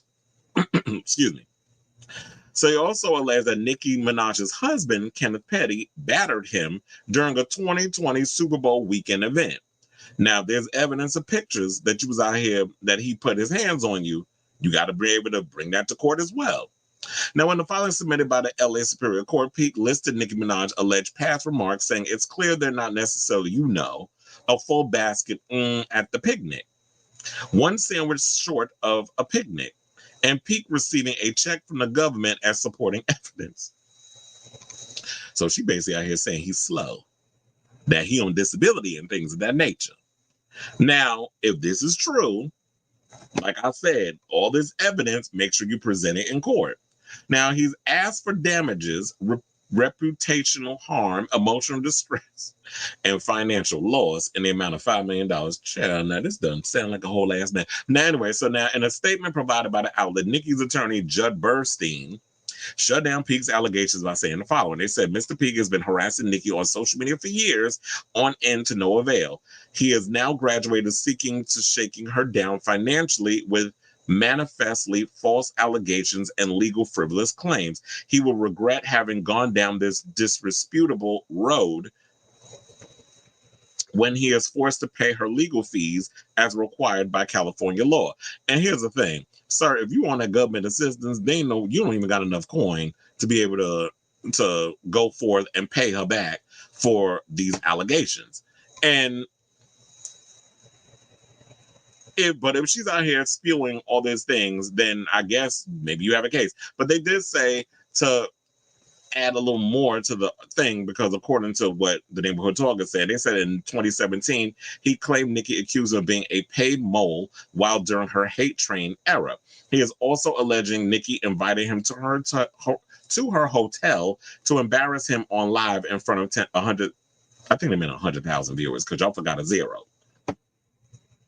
Now in the lawsuit, Mr. Peake is also claiming Nicki's husband, we already told about the batteration situation, and said that he was mentioned on her station head. Now, here's the thing. Now, if she was out here saying all this, if there's evidence of them being invited to the hotel to embarrass him on live in front of her viewers, if she was doing all of this, if you have the evidence, then it's possible that you would have a case. If there is no evidence of her doing this to you, you might be wasting your time. But like I said, if you're going to go for the big fish, you better make sure that you swing hard and you don't miss if you're going to go after her in this whole situation. So for now, I don't necessarily know if this person has a case. But like I said, if you out here saying that she did all of this stuff, then make sure, in my opinion, like I said, you have the evidence. Now, I don't know if in this situation that a lot of things, Nicki, you've done in the past in regards of using your fans as a way to bully and dox people, if this is going to be a way for you to come back and haunt, as a way to haunt you, because they're saying, now the Barbs is turning against you. But I know some people are like, you ain't no real Barb. Well, what is the qualifications to be considered a fan of somebody? Because there's a situation that has gone on where we've heard people say, you know what, I used to be a fan of her music, but I'm not no more, because the attitude and the way she goes about certain things that she does in when she comes at her fans, when she comes at other rappers, that okay, now we looking at this whole laundry list of people you got beef with, maybe says you the problem. So if there's a way that, like I said, that he has a chance to come out and say, like, okay, now she was out here bullying and doing this other stuff. If you got the evidence, make sure you got all your I's dotted and your T's crossed. And when you present this in court, you be able to present what you got to present. And we'll see, because I will definitely be keeping my eye on this story as it develops. So what do you guys think? Do you think that this person has a case in regards of the evidence that they've presented, or said that, I won't say evidence because we don't know what the evidence is. We just know the accusations and what they filed in regards to this case against her. So we'll see how this all pans out in the future, but I'm definitely curious of what you guys have to say about this. And be sure to leave your comments down in the comments below on what your thoughts are. Okay, so now we have comments. Speaking of which, Ron says Nicki is going to be mad today with her husband investigation tape out, child. And she probably going to go on station head and do a whole rant about it. And he said because she told the Barbs that Kenny and Jennifer were in a relationship. Yeah, so if y'all was in a relationship, but the story tends to change. And he was out here and saying, but yeah, he couldn't have assaulted her because they was in a relationship. And I'm like, you do know that there are people out here who can be SA'd and in relationships. It happens all the time. And it doesn't matter, it happens when I won't say it doesn't matter, because it does matter. It happens when you're in teenage relationships. It could happen when you're in adult relationships. It also happens when you're the older person and the girl is underage or minor in that relationship. SA happens in all, it manifests in many ways. So it doesn't matter whether or not they were in a relationship. But yeah, there's been many times where she said the story changes. But anyway, let's move on. Let's talk about Miss Paris Hilton, who's opening up about her relationship with Miss Britney Spears. So Paris Hilton gushed about the bond that her son Phoenix and daughter London share with the heiress's longtime friend Britney Spears. Now I should say Phoenix is 1 and her daughter London is 9 months. Now Hilton, who's 43, shared the insight into her relationship with the Toxic singer on a recent live stream with Talk Shop Live on Thursday, August 22nd. The former tabloid fixture painted a much more domestic picture than the last time she and Spears were regularly in the papers. And Paris does have a husband, Roan, with her husband. I mean, has 2 kids with her husband, Roan. And also, I didn't even know that her and Britney was still kind of like cordial and hanging out and stuff, because I thought like they weren't really like hanging out since back in the day when it was Britney, Paris, and Lindsay Lohan who were hanging out with each other, and they kind of just was doing their own thing. And I remember, I guess because the whole drug thing and all that other stuff that was happening back in the day with them partying a little bit too much, that they kind of went their separate ways. But no, she's out here saying that they've still been hanging out. Even down to the point of saying that Britney, when she comes over and hangs out with the kids, that, Paris was playing music from her upcoming album, Infinite Icon, and Britney would dance with the kids, hopefully, with some clothes on and not doing that twirling shit that she always does in the foyer. They said she loves visiting the babies, especially little baby Phoenix. It's just so cute seeing her with the baby. She just loves kids so much. As a fixture of Y2K culture, Hilton couldn't help but reminisce on the 365 Party Girl days with Britney Spears, saying that blasting her own songs with the singer on a recent playdate reminded her of how they would play Hilton's 2006 song Stars Are Blind on repeat. That was all we listened to in the car going to the club. It was just like our anthems for going out at night. It was so much fun. Why does it sound like that Paris is using this as a way to promote her music? It's like, are you really cool with Britney, or are you just using this as a way to like, oh yeah, we used to just play Stars Are Blind on repeat? Like, y'all didn't listen to Toxic. You didn't listen to Me Against the Music. Y'all didn't listen to none of that stuff. We just had to listen to Paris' music in the car all damn day. So they said, though she's once again releasing an album and working on a Simple Life reboot. Yeah, they partying like it's 2004. Or should I say 2006? Let's push it up 2 more years. Hilton has no illusions about returning to the 2000s. She exclusively told Us Weekly in June that she's having the time of her life as a new mom. This is my favorite and best era yet because I've never felt happier. It's just my heart feels so full every second. Now, Hilton says she's learned to tune out the trolls as she raises her children in the public eye, knowing she'll make mistakes, saying, I'm a new mom. We're all learning as we go, but I have, the world watching. If people are coming from a good, kind place and they're telling me advice, like I'm just learning as I go, and I'm grateful for when there are mothers who are coming up and just giving me advice and being so supportive. Now, while Hilton has remained friends with Spears throughout the year, she previously had a falling out with the third member of her clubbing crew, Lindsay Lohan. See, it was like they was talking about the whole, and I said Lindsay Lohan, but I didn't know what happened with them. So on Thursday, she shared that they have reconnected during the Vanity Fair Oscars party this year. Hilton said the pair just talked about being moms. It was so good to see her. She looks so beautiful. I'm happy for her. And Lindsay has been filming Freakier Friday, which is the sequel to Freaky Friday. Child, they something started with this. They even brought Chad Michael Murray back to be in the sequel. I don't know what his role is in the film, but I'm actually curious to see it because I liked Freaky Friday back in the day. And I'm curious to see where they're going to go with this film. But I don't know. This is making me feel a little nostalgic that we have Paris and Britney pretty much having the time of their life. And here go Britney and them damn baby, them panic. Like, girl, why are them shit so low? I mean, I do live for the fact that she living her best life, but she whirling and twirling and stuff. But sis, why can't you find a pair of damn bikini bottoms that fit? It's giving me duty diaper Gerber baby tees with this whole situation. And I'm sitting there like, why the hell? Oh, I was like, why is Nicki Minaj in the picture with Beyonce? And it's because I had to put it on mute. She's actually playing Feeling Herself featuring those two. So I had to mute it. So that way we don't get the whole copyright situation. But you know what? I do like the idea that Britney has still maintained friendships with a lot of the people from her past, including Paris Hilton. I don't know what her relationship status is with Lindsay, but I do like the idea that Paris and Lindsay have rekindled, and then like, you know what? Age comes wisdom. We let bygones be bygones. How we went down, that memory lane, that whole situation, whatever happened 20 some odd years ago, it is what it is. We're mature now. We're moms. We've grown up. We're both married. We both got our own lives. We've been able to escape a lot of the traumas of our past and the things that we were going through. Paris with a lot of stuff she was dealing with growing up, and Lindsay with the stuff that she was dealing with. Britney, in my opinion, I don't know if she's fully recovered from a lot of the traumas of her childhood.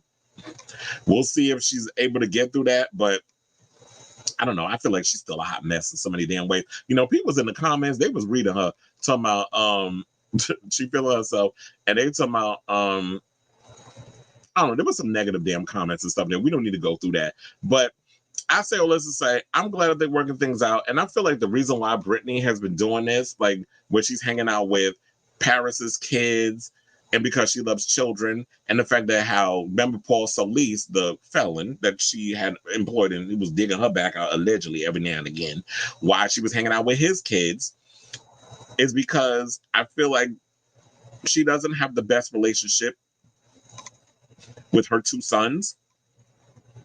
So in a way, it's sort of like, and I feel like this happens with a lot of parents.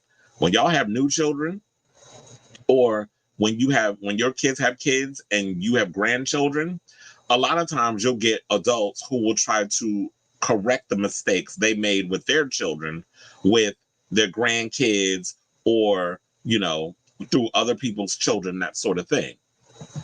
Because it's like, yeah, we can't get it all. A lot of people there is no rule book when it comes to being a parent. So a lot of people learn along the way. And I do agree with that. If people come with good intentions in regards to how they raise the children, I think people will receive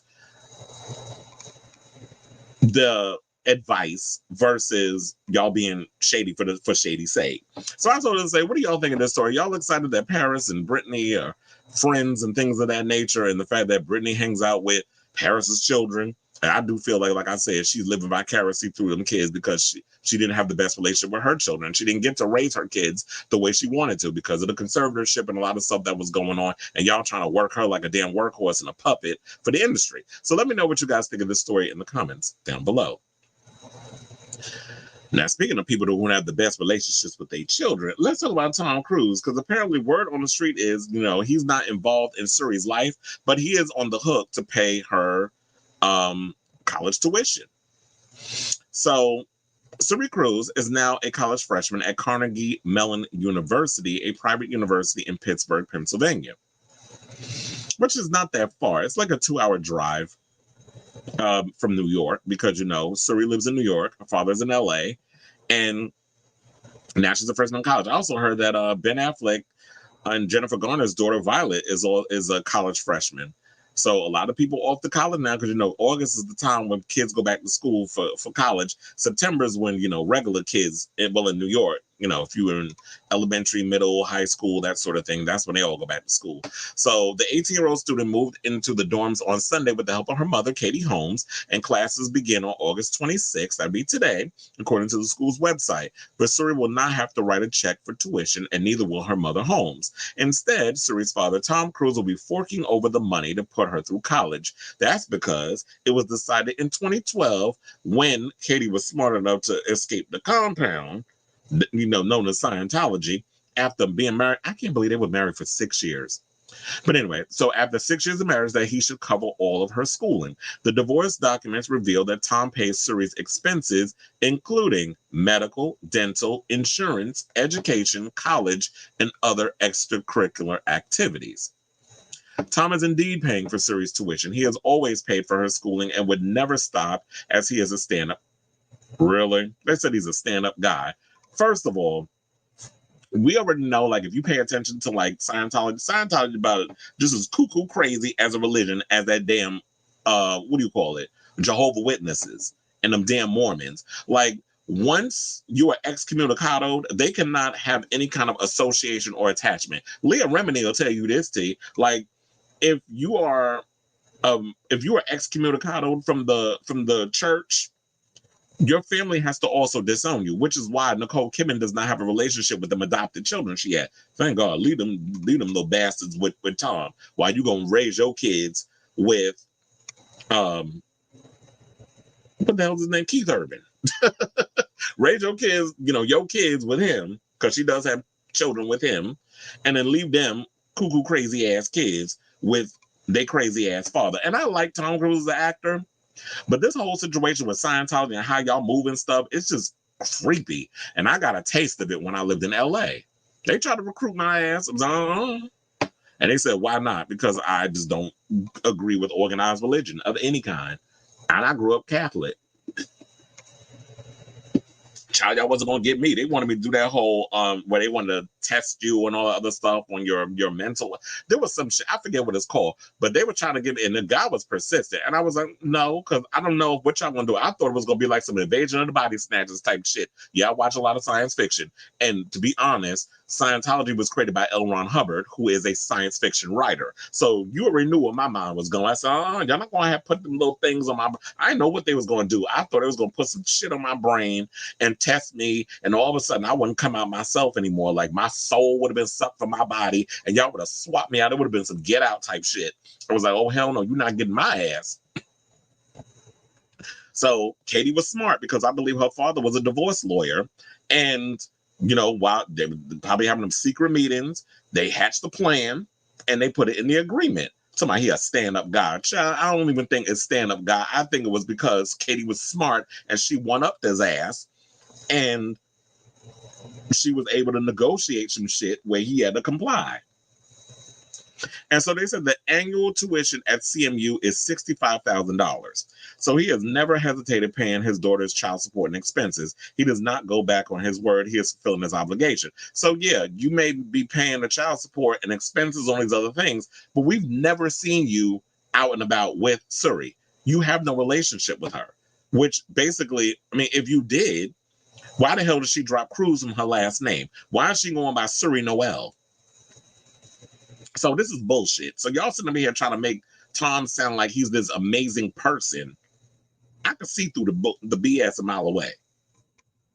So they said, but he is likely no longer paying Katie's, excuse me, $38,000 a year in child support, as Suri is now 18 and no longer a child. It is odd to think that Tom is paying Suri's way, considering they have not been photographed together in over a decade. I just said that. Their last snapshot together in public was in April of 2013. But I do wonder, is it this picture right here with him holding her? So I do wonder if that's okay, so this is the college. When y'all trying to see what it look like. This is what the dorm rooms look like. And I believe that's also the kitchen. Damn, y'all really spending some money up in here. Oh yeah, this is him during the damn Olympics. But let's go back and let's leave it here. So they also said she is believed to be housed in Scobell House, which has a maximum of 88 students and all female. And they said instead of Mom's home's 3-bedroom high-rise luxury apartment in New York City, the teenager will be in a bare bones dorm room. I also wonder if Tom is paying for Katie to live in that 3-bedroom high-rise luxury apartment, that deluxe apartment in the sky. They also said that Suri is looking forward to her college experience and is sharing a dorm room with another female student in an all-female dorm hall. I actually think that's a great idea. Like if you go to college, one of the things I kind of wish that I would have did when I was growing up, I kind of wish I would have went away for college. I think I was scared to do that because I wasn't ready to like detach. But I did. When I went to film school, but I kind of do wish that I would have had the opportunity to be like, you know what, let me go away for college and get that experience. But I never really did. But I did go to college though. I went to college in New York City, where it's like I just jump on the train and go. And I had a great experience of film school and stuff, but I kind of do wish I would have taken that on. So they said most of the dorm rooms offer furniture. There is a single bed with space underneath for storage, a 5-level chest of drawers, a desk, and 3 drawers and a chair. There are plenty of amenities in the complex like a TV lounge, a study lounge, a recreational area, laundry facilities, and a kitchen. Scobell is in Wesco community, which includes the houses Henderson and Welch. Wesco is proximate to many academic buildings, dining options, blah, blah, blah, so on and so forth. So I'll say all this to say, I'm not I'm not surprised about all of this. I mean, that's not true. I am surprised that he's been paying all this stuff. I had no idea what all this, but I'm glad all this is coming out. But they said that Suri has a break coming up. Labor Day falls on September 2nd, and she will have that day off. Funnily enough, my birthday is September 2nd. So look, I told her my birthday falls on a damn holiday. Not often, but usually it does. I remember one time I was in camp and they did this thing where it was like, oh, if your birthday falls on a holiday, you can go into the mess hall or whatever, and you can go have lunch, whatever. And I was walking, it was like, when's your birthday? Like trying to be all stink, whatever. Like I was lying. I said September 2nd, Labor Day. Thank you, bitch. Mind your business. So I had to read them even when I was like 12 years old because I was trying to come. I said, yes, my birthday's a holiday for people that work for a living. So you tried it. So I say all this to say, shout out to Katie. Katie, you were smart to hatch that whole situation and goop Tom in his whole situation because I know she was in love with Tom. She was like same situation, kind of like Justin Bieber with Haley. You know, she was a fan of his, and he jumping on couches about I love Kate. It's like, Kate, ew. First of all, she was Katie Holmes, but he wanted to treat her like she was a dog. I guess that was that Scientology shit. Went after that young, saw an opportunity, brought her into the situation. You thought, it was like Damien Thorne finding the heir, the wife and having the kid, and there would be the heir to the whole Scientology because, the word on the street is Tom is like second in command because he's real close to David Miscavige.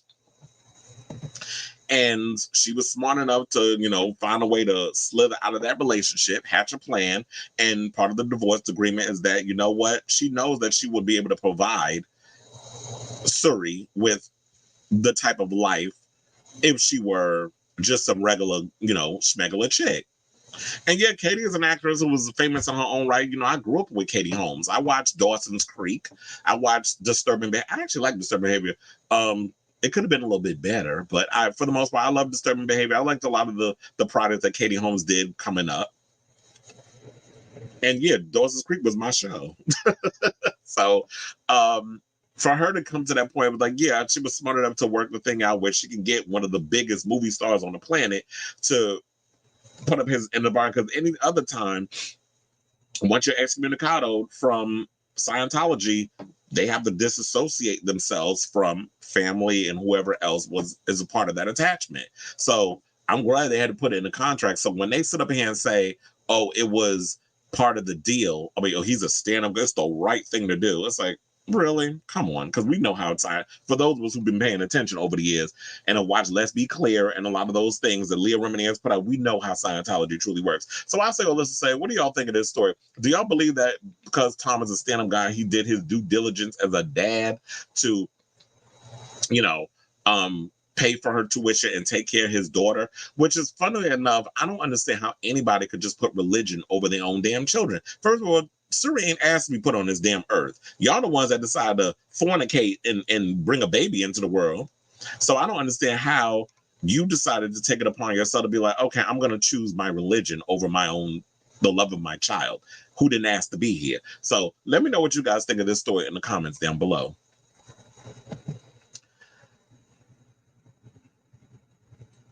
Oh, so we got comments. Please hold. Oh, you said Billy Baldwin announced his friendship with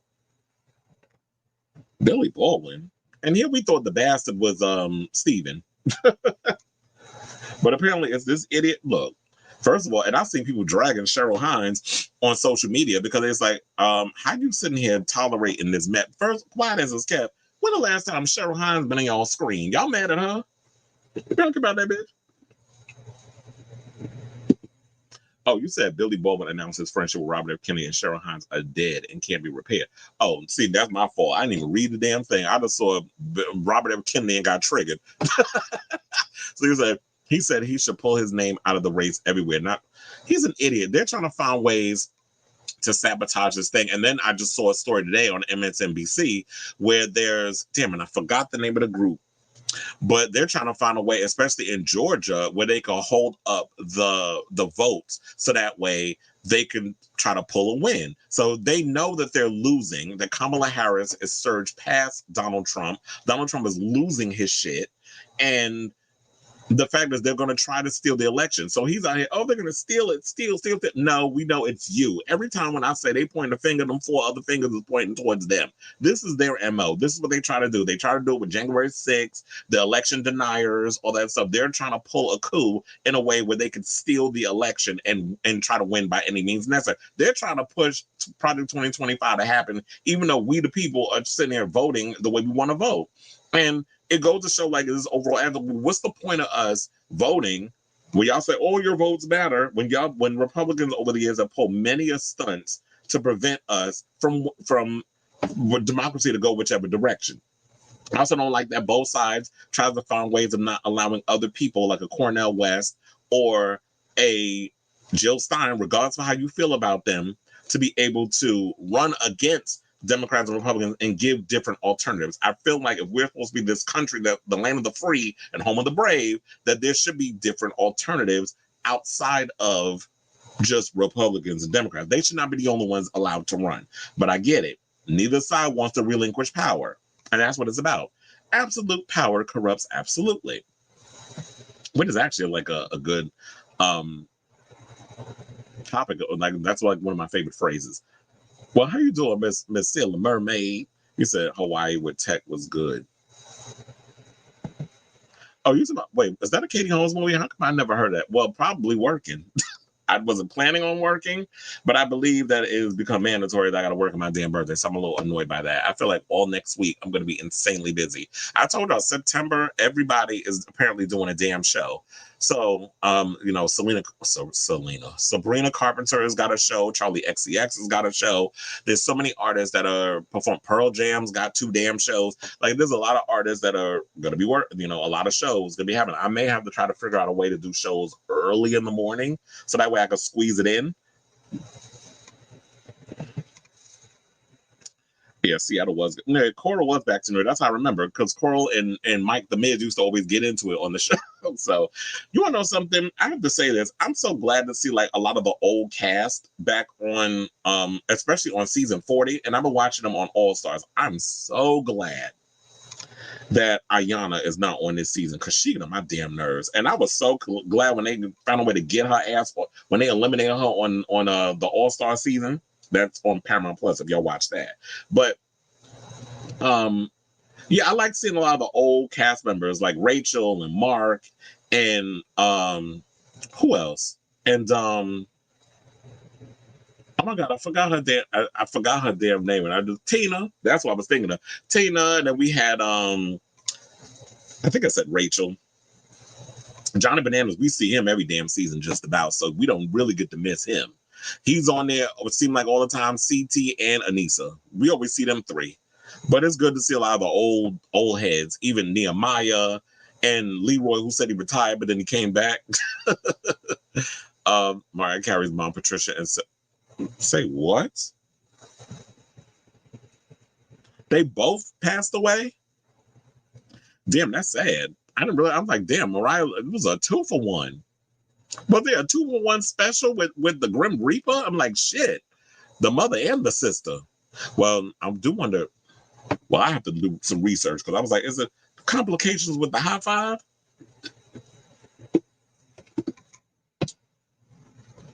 But yeah, that's got to be a sad time for Mariah. I was like, yeah, even though you're not close, I would feel bad, like if I lost a sibling. But then again, if you hate that sibling so damn much, it's just like, okay, well, I guess in my situation it would be my brother. So let me not go there. Because I was like, if somebody would have died tomorrow, would Chris shed a tear? Not at all. But anyway, let's move on. to other green pastures. Did I get all my comments? Oh yeah, I did. That was the last one was Mimi. Me. I wonder. Well, I do know she's got that Christmas tour thing happening. So boy, that's a yeah. I mean, I'll go there because I'll start, saying some shit, and then I'll go say that I'll probably regret, but I don't really regret a lot of things. But anyway, let's move on and let's talk about Ellen, who was basically speaking out about, she's finally addressing the pink elephant in the room because, they said that she's mentioned things about the whole cancel culture and the reputation and stuff. We've heard that it was mentioned at some of her comedy specials, but they said that she really went in at her recent show in Radio City. It seems like when people come to New York, y'all tend to spill a lot of y'all personal tea, or seem like a lot of people are more grateful. I don't know how it is at other concerts. For those of you who go to concerts, y'all see certain artists, definitely let me know, because I've noticed that whenever talent comes to certain spaces, I'll use Madison Square Garden as an example. You hear, it's hard for me to believe so many times, like, and I hear this seem like every show, they're more excited for selling out Madison Square Garden than any other arena. Dylan Minette's band, the other day, he was so excited. He was like, I cannot, him and all the other members, like even the drummer got on the mic at one point and was talking about how excited he was that they were able to sell out Madison Square Garden. They've been making music for almost 10 years, which I didn't even know that, the Wallers. And they were talking about how they were excited they were able to sell out Madison Square Garden. Same thing with this other DJ set. I had never heard of them. I guess because I don't really pay attention to a lot of these EDM DJs. A lot of y'all that just be pressing buttons on shit and pre-recording y'all stuff, even with the backgrounds and stuff. This DJ duo called Two Friends, I had never heard of them, but I will say I was thoroughly impressed by their show. And I'm gonna get to Ellen in a minute, but it's just like, this is all relating to the fact that it seemed like when y'all come to New York, it's like y'all overspill and y'all are so, it's like you will give us a little bit more of y'all stuff versus when you go to other cities. I've noticed this. Even this DJ duo called Two Friends, where they had a drumline set, there was like pyro and fire and all kinds of other stuff. They was even drumming with the sticks was on fire. And I'm sitting there, and then they had like the background where all kinds of the video was going with the music. It was like, I was like, okay, I'm thoroughly impressed by this show y'all are putting on. Because normally I just be feeling like DJs, y'all just be standing there. But I'm like, how y'all gonna make this entertaining? Where it's like y'all just playing music and then people just dancing, because it was a lot of just standing around at some points. But there was some people had enough liquor up in you, they was dancing. But anyway, so yeah, so word on this New York City streets, because we talking about New York, is that Ellen reportedly addressed the elephant in the room and spilled some tea about her Hollywood downfall during a stand-up show in the Big Apple. And this is earlier this month. So according to Radar Online, they said that Ellen has opened up about her Hollywood downfall for the first time since she was canceled from the industry over allegations of fostering a toxic workplace. The comedian during her stand-up show at Radio City on August 1st said, I got kicked out of the show because I'm mean. Eventually, they're going to kick me out for being old. But no object was off limits at DeGeneres' show in New York City earlier this month, and one attendee described the former TV host event as part redemption tour, part confessional. The insider said she seemed a little bruised from her fall from grace, but not broken. DeGeneres took time to reflect on her life, the good and the bad. This stand-up tour is about finally coming clean and explaining the truth behind the rumors, including some jaw-dropping secrets she hid from the world. As Radar Online reported, the one-time Queen of Nice was dethroned in 2020 when multiple employees of the Ellen DeGeneres show called out the executive producers for racism, sexual misconduct, and intimidation. DeGeneres, who's 66, fired 3 men and apologized, noting she wasn't aware of the toxic environment. But other Hollywood hotshots said DeGeneres wasn't completely innocent. Kathy Griffin, who's 63, claimed her fellow comedian had a mean streak that all of Hollywood knows about, while a bodyguard blasted DeGeneres for being cold and demeaning. In her stand-up show, DeGeneres admitted to occasionally being impatient, demanding, and direct, but she insisted she was also compassionate and generous. She reminisced about playing jump scare pranks on her staff and starting a game of backstage tag that lasted for 5 years. DeGeneres, during her show on August 1st, said, hearing myself say this out loud, I realized I was chasing my employees and terrorizing them. The 34-time Emmy winner also admitted she never wanted to be a boss and likened it to Ronald McDonald being the CEO of McDonald's.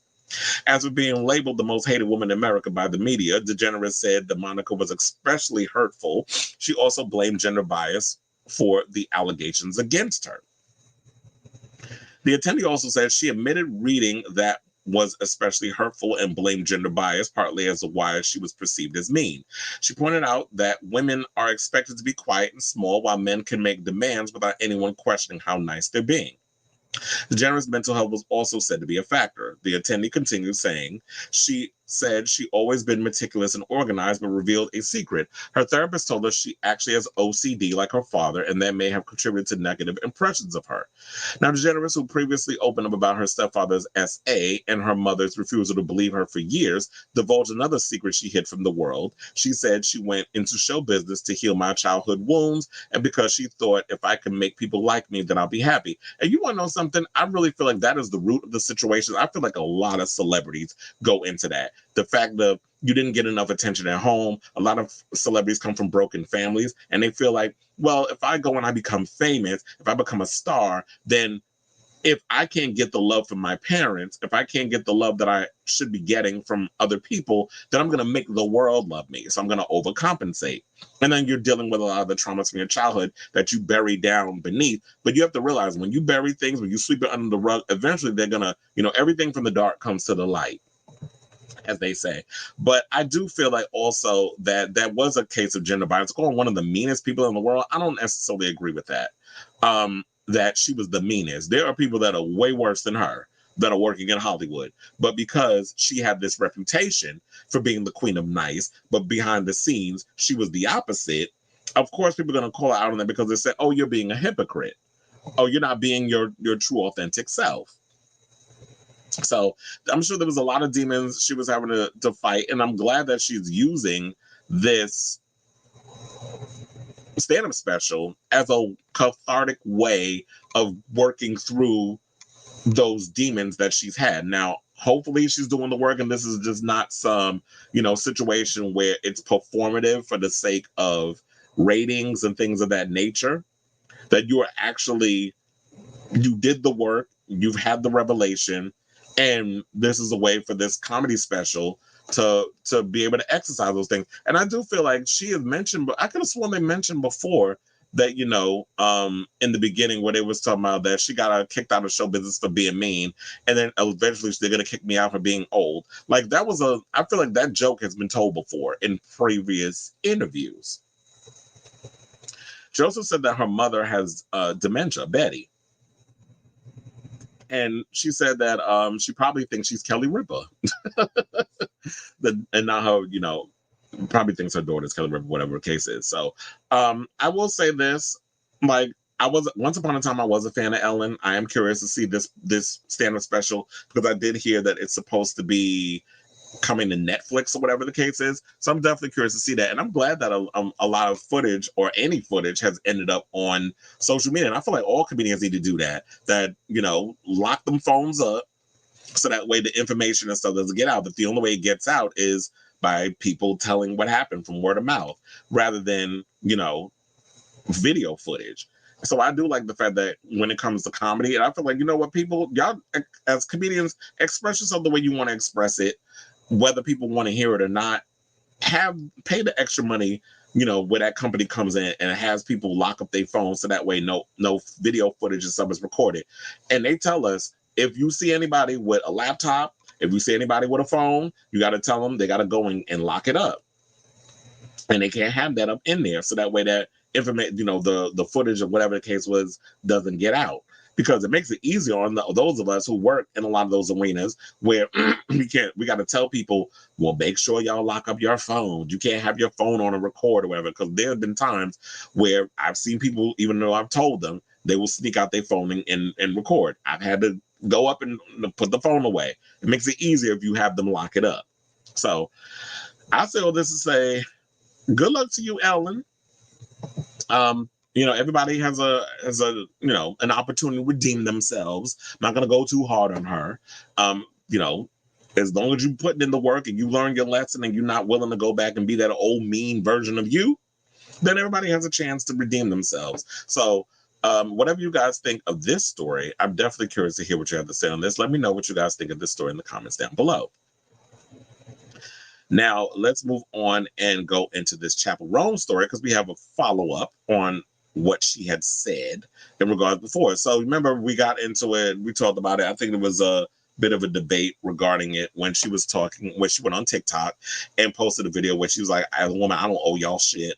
That she's basically trying to deal with fame in a sort of way, and she's having a hard time dealing with it because she says that a lot of her fans are not coming at her as like fans of hers, but they're coming at her being very evasive, that it comes across as predatory, that people are touching you and coming up and invading her space. She's out trying to have fun with her friends, and people just go, I'm scared, like I'm tumbling, down a hill or whatever in the park playing with my friends, and I come up for air trying to get the oxygen to come back to my damn brain, and I got somebody in my feeling, are you Chappell Roan?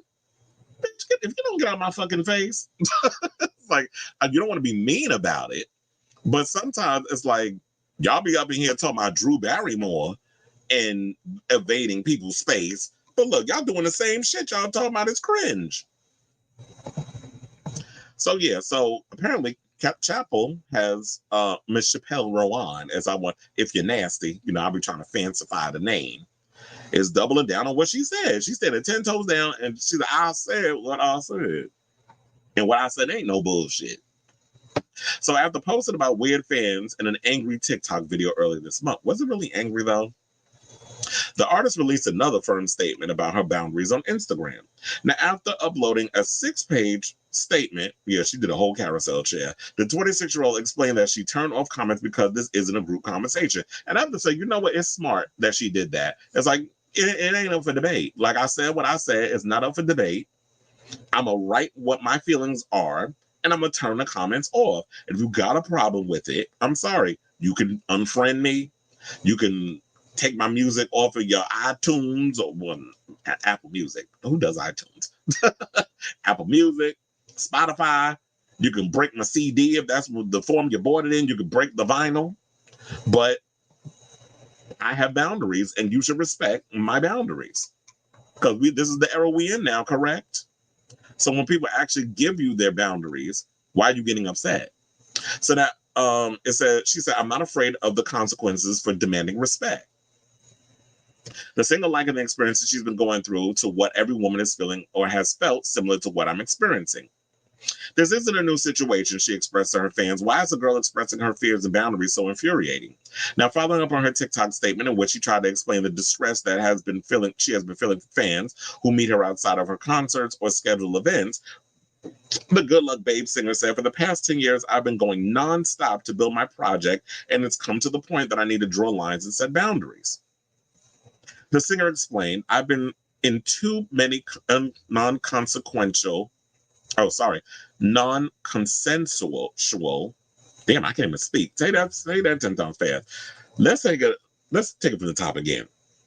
She said, I've been in too many non-consensual physical and social interactions, and I just need to lay it out and remind you, women don't owe you shit. Now, Chappell continued her explanation, telling detractors, when I'm on stage, when I'm performing, when I'm in drag, when I'm at a work event, when I'm doing press, I am at work. Any other circumstance, I am not in work mode.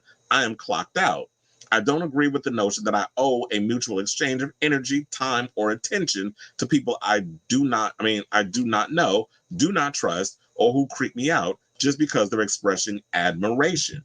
The singer-songwriter who performs in drag pinpointed that she was specifically talking about predatory behavior disguised as superfan behavior that has become normalized because of the way women who are well-known have been treated in the past. Please do not assume that you know a lot about someone's life, personality, and boundaries because you are familiar with them or their work online. The Hot to Go singer, H-O-T-T, I just had to do that, stated repeatedly that just because she had chosen a career that would put her in the public eye, she did not have to accept creepy people being touched, and being followed. She compared it to the sexist and dangerous trope of a woman deserving to be catcalled or harassed for wearing a short skirt. It is not a woman's duty to suck up and take it. It is the harasser's duty to be a decent person, leave her alone, and respect that she can wear whatever she wants and still deserve peace in the world. And I'm just going to leave it there because I'm like, you know what? She's absolutely right in the feel how she feels. And I don't understand why people have a problem with just accepting the fact that, you know what? These are my boundaries. And I feel like from my generation, you know, where stan culture was pretty much invented. Thank you, Eminem. We already know what happened in that damn video with Devin Sawa playing a version of him, where it's like you admire the fans, I mean the artist so much that you will, you know, take it to the next level. We heard so many things about, wasn't John Lennon killed by a fan? We also heard that girl, what's her name? Is it Christina Grimmie, who was killed by a fan at a concert? Like we've heard so many situations where there have been this thing where it's like celebrities are stalked. Taylor Swift had a stalker. We had Selena Gomez was stalked by the same person, I believe, that was stalking Taylor Swift. So there's people out here that just be doing these crazy things and don't know how to differentiate admiring a celebrity versus you acting like, oh, they speaking to me and I want to be their friend and I want to break into their home and lay in their sheets and, you know, sniff their panties or whatever the crazy kooky shit that y'all be doing. And it's like a lot of my generation coming up, and I'm probably before that too, but I can't speak on, you know, boomers, Gen X, that sort of thing. I can only speak on what I know and watching it from a distance. A lot of us had to suck it up and take it. Like a lot of celebrities had to suck it up and take it. Where it's just like, oh yeah, well, you know, the fans and everything, we can't complain because we complain, we look ungrateful. We, you know, we asked for this. So we just have to take the good and the bad because it's the facts of life. Or just a circle of life, whatever you want to call it. But it's like at this point, now we've come to a term where we come to a place in our lives where the younger generation is like, no, y'all may have put up with this back then, but us now, we have to set boundaries. We shouldn't have to just put up with stuff because we're celebrities. We shouldn't have to be followed from places. And now it's come to a fact that I got to be a damn hermit and I can't leave my house because if I leave my house, if somebody's going to come up to me and invade my space, or God knows what somebody's going to do. You know, there's a lot of crazy people out here these days that don't know how to handle their damn emotion. Where I don't know if you coming up to me to like cut me with a damn blade or throw some acid on me. Like we hear all kinds of crazy stuff be going on out in these streets. So she has every right to feel how she feels. Maybe what Chappell need to do is get her Jules, you know, Jules, the security guard that be securing Beyonce. You need to get you a big black bodyguard to walk around with you everywhere. And if you don't want to deal with fans or whatever the case is, you got to tell them, sir, you need to step in and push them away, keep them back. But also, I just feel like, yeah, when I'm clocked in at work, me personally, I would make some sort of a compromise. I feel like, and I think I've told this story before, many a times I was scared to kind of go and become like get in the industry fully, like jump all the way in. I've always dipped my toe into it, where I wanted to do music and acting and all kinds of other parts of performance art outside of just celebrity news and gossip and getting into being a media personality. I've always tried to find a way to not put myself in fully because I'm worried about that other side, the thing that Chappell complains about or has gripes about. You know what? I'm not going to make it seem like complain is a bad word. People have a right to complain. So I totally get where she comes from. And yeah, it's like, I've thought about maybe a compromise. Like, okay, so if I'm clocked in when I'm working, I was like, okay, I'll sign the autographs and I'll do the meet and greets and that sort of thing. But that's as far as it goes. If I'm out at a restaurant with my friends, if I'm out, you know, doing like at an arcade, or if I want to hang out at a bar and I want to do things with my friends, I should be allowed to be able to do that without have to constantly be oh look, a celebrity's in here, let me get an autograph, and I got to spend the whole night taking selfies with fans, signing autographs. Like that's not what I'm here for. I want to hang out with my friends, and my friends aren't celebrities. They didn't ask for this. This is my dream. This is me wanting to, but I also want to spend time with my friends that I want to make them feel good and comfortable and stuff. And now it's getting to a point where I gotta overcompensate because they're feeling away. Oh well, are you being a chaperone, or you're gonna be what's her real name, Kaylee or whatever? Are you gonna hang out with us, or you gonna just be over there, be clocked in as a celebrity? So now you got to think about all that stuff too. How are her friends having to deal with this? And she wants to just be normal. It's like, yeah, this is a job. This is my career.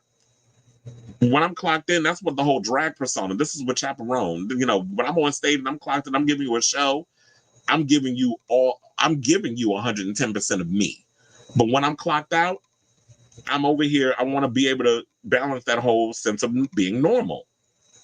And yeah, she's not a regular person anymore, but she should be given the grace to kind of go off and do her own thing and, you know, be able to live her life and be able to have that balance. She shouldn't have to just be a celebrity all day, every day. That would drive anybody damn crazy. Oh, someone's name is Kaylee. I had to try to remember if it was. She also asked fans not to call her by her government name. And also, in closing, she said, there was a part of myself that I saved just for my project and all of you. There's a part of myself that is just for me, and I don't want that taken away from me. Thank you for reading this. I appreciate your understanding and support. And that's kind of like how I am too. When I'm clocked in and I'm live, I'm giving you a lot of who I am. When it's live, it is a lot of energy to be giving out into the universe, and I'm giving a part of myself to those of you who watch. And I appreciate all of y'all. But when I'm clocked out and I'm off doing my own thing with my friend, I won't say my actual friend because that sounds a little shady. But if I'm like clocked out of work and I'm actually off hanging out with my friends, I'm at a bar, sucking a dick, doing whatever. I don't want you like up in my situation, be like, "Are you crazy, Avalon?" Meanwhile, I got a whole penis in my mouth. I'm like, okay, let me not crack the joke. But you know what I'm saying. Where it's just like, we got to be able to have our me time. We got to be able to be like, okay, I'm over here doing my thing, and then when I'm clocked in, I'm working. I'm giving, I'm on, and I'm giving you 110% of myself. So I totally understand where Chappell's coming from. And if y'all feel like she's being ungrateful in this whole situation, then y'all clearly was not paying attention to what we were talking about. It's just like, just put yourself in this person's shoes and just understand where they're coming from in this sort of thing. This is a lot for her to deal with. For 10 years, she's been working hard to get her music out there into the world for people to pay attention to what she's been doing. And now all of a sudden, because, she opened up, she opened up for? What's that girl? Olivia Rodrigo. Like, she was out here, once she became an open act and she started performing for other bigger stars, and she just shot through the zeitgeist. Now it's like she's trying to figure out how to navigate through this crazy music business. And yeah, she did come out of nowhere in regards to the industry. The industry didn't know what to do with Chappell. So now at this point, it's like they're loving this because here this girl came out of nowhere in so many ways, not really nowhere, but you know what I'm saying. And they're like, oh yeah, we're making so much money off of her, but now she's having these freakouts. We can't rock the boat too much. So now they're freaking out over here because it's like now she threatened to quit. They can't suck, what they need to suck out of her. So there's a lot that goes into this whole industry situation. So I still just say, give Chappell some grace. Try to understand where she's coming from. And if y'all gonna be selfish about it, then it is what it is. It's whatever, child. Then this conversation ain't for y'all. So I'm curious to hear, what do y'all think about this whole thing? Do you understand where Chappell is coming from, and do you empathize with her and what she's talking about? Let me know what you guys think of this story in the comments down below. And child, now look, we also got to talk about the fact that Austin Wolf's case hits the courtroom on Wednesday, and I'm excited about that because Austin Wolf was recently, his Twitter account was taken down. So he's not up there no more because people was complaining. They went and they complained about his Twitter account. I believe his Instagram is still up, but I believe he goes before a judge on Wednesday. So I will definitely be keeping y'all abreast of that story. Hopefully it comes out on Thursday and we could talk about it here. Like what's happening? Is he getting sentenced that day? I just want to know the tea. So yeah, we got 2 more topics to go. We are done with today's show. But before we get to those final 2 topics, which has to do with Drag Race, please do me a solid. If you haven't already, hit that like button, that subscribe button, and also smash that notification button so that way you guys know when I go live with a brand new episode of Chris Avalon Unfiltered. Now, let's get into some drag race tea, and let's give a huge congratulations to my girl Detox, who came out as transgender while recently performing Chow Down at Chick-fil-A at the DNC, which would be Drag Night Chicago. She was performing alongside Willem, and she changed one of the lyrics to from I'm a top to I'm trans now, which of course caused an uproar amongst the fandom who were in attendance. Now I do have that clip courtesy of TikTok, so I'm gonna play that clip if y'all have not heard it already. This is a channel at Chick-fil-A. First of all, I would never eat chick damn filet because they don't like the gays. And sidebar, did y'all hear that Chick-fil-A is launching their own streaming service? So what they're gonna do? Put that dry ass chicken on a loop for like 24 hours? Because what kind of content? Unless it's gonna be that Jesus, free Candace Cameron Bure fucking content that they be having over there on that network. She's on, what's that, family friendly, whatever the hell it's called, or the home. I was gonna say the Hallmark channel, but actually the Hallmark channel is a little more lenient. They be having the gays on there doing their stuff, so they wouldn't do that at Chick-fil-A. First, and would they be going dark on Sundays? That's another question in regards to the content. So please hold as I play this clip for y'all. Oh wait, I'm gonna have to. Those sounds so damn stupid. But anyway, I will never chow down to some damn Chick-fil-A, but whatever. So, now while Drag Race Season 5 star refrained from sharing further details about her journey, she did leave a comment on the aforementioned video saying, "Cat's out the bag." Now, it didn't take long for fans to flock to social media to shower Detox with supportive comments. One person on Twitter wrote, "Detox has officially come out as trans. I love this so much. Congratulations." Well, they said congratulations to her. That's so amazing. Another fan in the video's comment section echoes similar sentiments, writing, "I feel like TikTok can read my mind at this point. I was just wondering how Detox was and thinking about this song." Well, if you was wondering how she was, I don't know if you be watching that Roscoe's, the Chicago watch party that they do of Drag Race. She's been on a couple of episodes in the season. But I guess maybe you weren't watching it to know how Detox was doing, because I've been keeping up. Now, a third fan on Reddit added, "I absolutely adore Detox and I'm happy for her. One of my favorite memories involves seeing her perform." Now, Detox joins the beautiful list of Drag Race talent that have publicly come out as trans. Now, I do have another video too, but I'm going to have to mute that because when she was out there performing, first of all, I'm living for this outfit. When she had to make a runway, I was like, yeah, we're not getting in trouble for that. Oh, this is from, what is it, Lemon? I don't know if Lemon Lab, is that Lemon from Drag Race? I don't think so. It's probably somebody else. But anyway, and you see that all that ass on her? But anyway, let's get to the thing. So all the other queens that we should point out that have come out as trans since the show have been Adore Delano, J. Jolie, Pheromone, Madame LaQueer. Madame LaQueer came out. When did that happen? I must have missed that one. Kitty Space, A Mandatory Meeting, Eureka, Willow Pill, Jasmine Kennedy, Bosco, Amethyst, and Gigi Good. Child, do we need an all-star season with just trans girls?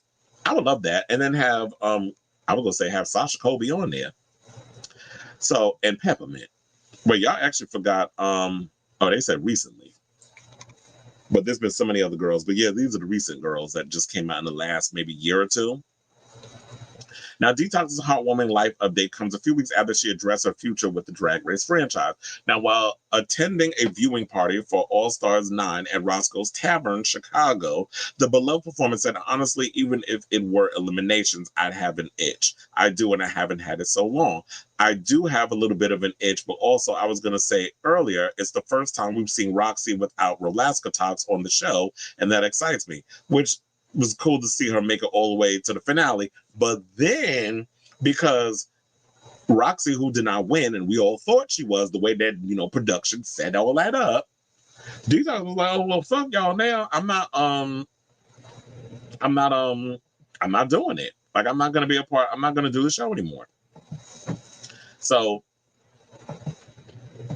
she's pretty much out at this point, and it's unfortunate because I would have loved to have seen Detox try out again on All Stars, but she said she's not interested, especially after her girl, Roxy didn't make it to she made it to the finale, but she didn't win. So here's the thing I will say about this whole situation. Congratulations to Detox, but I actually knew that she was transitioning over the past couple of years because somebody told me, and they was like, "Don't mention it. keep it to yourself. But she has been privately transitioning. So I knew about Detox's transition for a while now. So, but I'm actually glad that, you know, she's living her truth fully, that she basically came out on her own terms before people started clocking her tea and, you know, publicly asking her if she was trans. Because if y'all kind of been paying attention, you could kind of tell. But I was like, let me not say anything. Let her live her life, and I'm glad that she was able to come out on her own terms. So congratulations to Detox. She's one of the good ones. She's always been one of my favorite queens from Drag Race, and I'm glad that she's out here living her best life. So I ask all of you, what do you guys think of this story? Are you excited to see Miss Mama's out here, you know, living her best life and living in her whole trans body? Let me know what you guys think of this story in the comments down below. Another thing I also forgot to mention, that I saw this article on Pride, but they were talking about the Global All-Stars cash. One of the things I didn't really think about until I came across this article, that, you know, this money definitely could be, even though, you know, some people believe that this show is set up for Alyssa Edwards to win. This money could be life-changing for a lot of the international queens, because, you know, a lot of these shows, they either, some of them don't really pay a whole lot, or they don't pay at all. Because I don't even think they get a cat. They don't get no money. They get fucking badges in the UK. I don't understand how y'all don't get paid. Because I'd be damned if I go on a damn reality show and I'm spending thousands of dollars on looks, but I'm not getting paid to be a part of it. And this is $200,000. Sometimes I'll be wondering, like, y'all be holding back. Like, I really wish I would up the coins. Like, make it $500K, make it $500,000, because trust and believe, they got the money. MTV's got the money. If they can shell out $1 million for the challenge, y'all gonna shell out $500K for these queens. But then again, they probably be like, but we're giving them thousands of dollars here, $5,000 here, $10,000 here during certain challenges. Because they said a Redditor posted a chart showing how many years of average income the giant $200,000 prize would be for each queen in their home country, and it was eye-opening. Now, according to the chart, American contestant Alyssa Edwards said that seemingly giant pot of money would only be just shy of 2.5 years worth of average income, and it would be even less for Swiss queen Tessa Testicle, but for others that money could potentially last a long time. For Brazil's Miranda Lebrel, the 200,000 cash prize is worth 22.5 years of average income, and if the Philippines, even the queen, only spent an equivalent of an average year's salary in her country each year, their first place cash money could last 47.28 years. So yeah, according to, oh yeah, it's on Reddit, child. So let's pull that up, because I was shocked at it when I saw this whole situation. So yeah, they said this years of average income in a local country. So like in Mexico, it will last 16 years, Italy 5 years, UK 4 years, France 4.44 years, Belgium 3.67 years, Sweden 3.24 years, 3.71 years in Canada. I like calling it that on purpose. Australia would last 3.17 years. United States, well, yeah, $200,000 will only get you but so far for a short amount of damn time. And Switzerland, was basically like 2.1 years. So it's like what, 2.5 would be 2.5. But it's still, when you look at it, it wouldn't really last that long. But the Philippines, that's crazy how, like, if you look at Brazil and the Philippines, to me, even though no shade, I don't see the Philippines getting that money. I mean, they're probably getting a little stipend anyway, so that'll last a little bit. But yeah, that money will not last them a long time, which is insane. But it will last for them. And they said that, so Vanity Vane won $10,000 in the talent show, and while it isn't a considerable amount of money, one Redditor pointed out that $10,000 converts to 104,388 SEK in Sweden, which is slightly more than 100,000 SEK grand prize for her original season of the show. They said, no wonder she looked shook. I'm glad y'all out here doing the math, because I would not be able to do that, child. Now, they said even in the U.S., winning $100,000 would allow most people to cover a few months' worth of rent, which in and of itself would be amazing. But scoring that big prize that would give you years' worth of income is something people only dream of. And it's sad that in these countries, like, they don't really get paid that much, but it's a good thing that, you know what, I guess this is the least they could do with all these damn spin-off shows in other countries, that they can really give y'all a little cointada. So, you know, that wasn't even part of the show, but I saw that it was on the thing, and I was like, let me just bring that up a little bit, so that way people have an idea of what the money situation is in other countries versus the United States. Because even us looking back on 100,000, 200,000, that still is not a lot of money. $1 million, it's a pretty big amount of money that'll last you maybe a good year or two, but still it's not enough. But unless you know how to invest it and stuff. But anyway, let's get to our final topic. Let's talk about Lemon clapping back at Silky Nutmeg Ganache, or some people say Citron, but whatever. She is a lemon to me. So now Lemon, the latest queen to win to be entered, I should say, into the Drag Race Hall of Fame, has urged Silky Nutmeg Ganache not to be bitter about it, because I was on social media over the weekend minding my business when Silky got her butt on social media and basically was like, it seemed like she was big mad over the fact that Lemon won over Alexis Mateo. So Lemon became the first pork chop queen, one who has previously been eliminated in last place, to come back and lift the crown. She took season 2 of Drag Race Canada versus the World by storm, winning 2 challenges and never placing below safe after beating Alexis Mateo, Kennedy Davenport, and Cheryl in a lip sync for the title. The final 2, Lemon and Alexis, had to perform Alexis, I should say, had to perform Celine Dion's Love Can Move Mountains, with the former ultimately fulfilling her destiny. Now, Drag Race viewers had been predicting a Lemon victory since early on in the 6-week competition, because, it was only 6 episodes, so this was a relatively short season.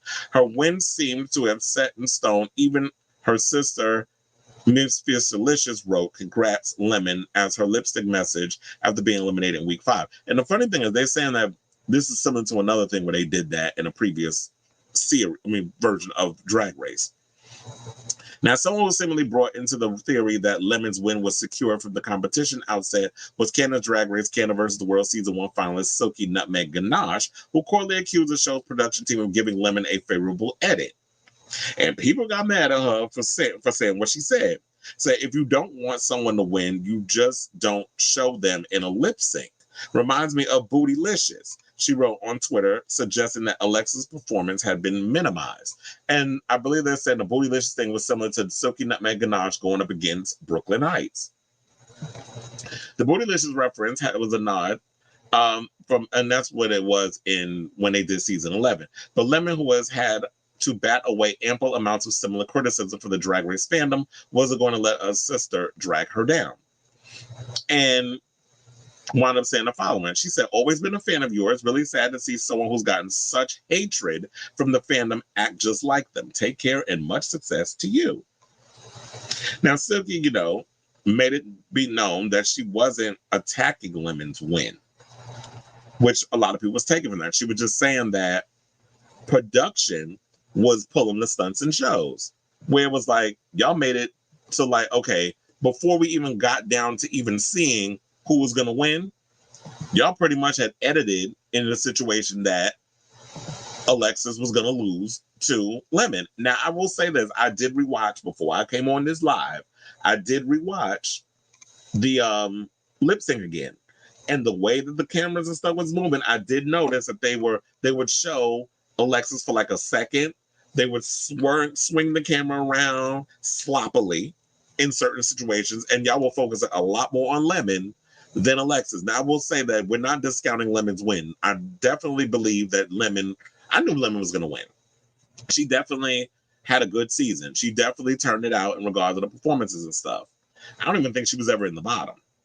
I believe Alexis was in the bottom, and Kennedy Davenport was in the bottom, and I believe Cheryl was in the bottom. So with all of the stuff that was going on with the show, Lemon has had a pretty strong season. And we're not going to sit up here and act like that production is not notorious for strategically setting up a season for certain queens to excel and make it all the way to the end. Now, it all depends if the queen that they're favoring on these all-star seasons, whatever you want to call it, understand the assignment and really pull through when they need to.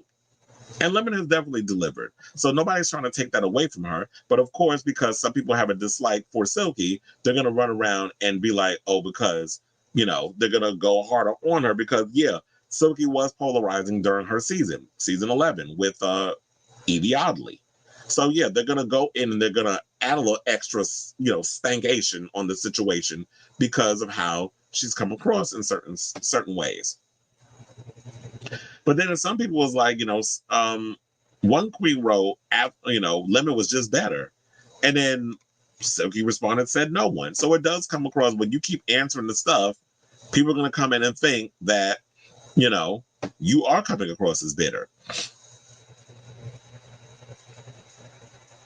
But some people also felt, Lemon's response was very demure, very mindful, which I feel sorry for that girl because she was not able to trademark that phrase. Somebody else ended up trademarking before her.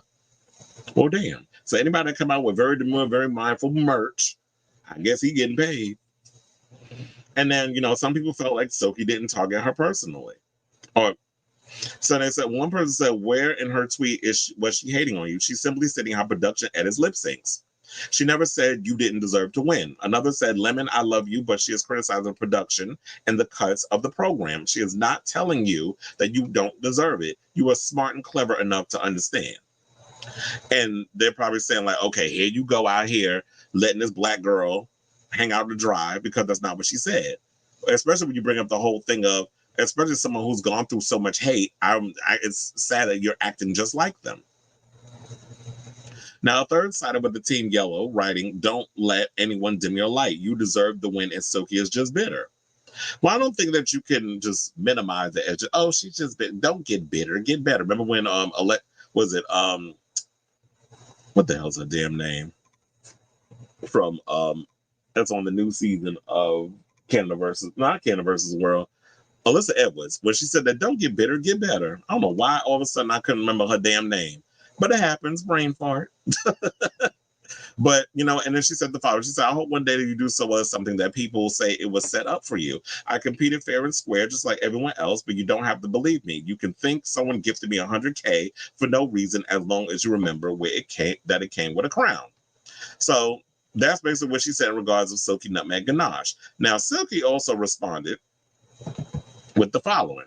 She said, ain't nobody sending that girl no hate. Please stop with that fake outrage. And feeling like there's a lot of people that are out here. Wait, hold on again. They say your browser has lost connection to your screen share. They better not be acting up. So she said, I said what I said. Quoting, Nene Leaks. So, look, I will say this. I like Lemon. She definitely deserved her win. I would have liked to have seen Alexis Mateo get a win. I know a lot of people say, here we go, another Latina queen getting pushed to the side for somebody else. Because we had that argument before when it came to, where y'all said Roxy didn't get to win. But you know what? We all know Alexis is a star. She is, one of my favorite queens. I love watching her. I did not understand that unit she had on her head. I was like, what is that?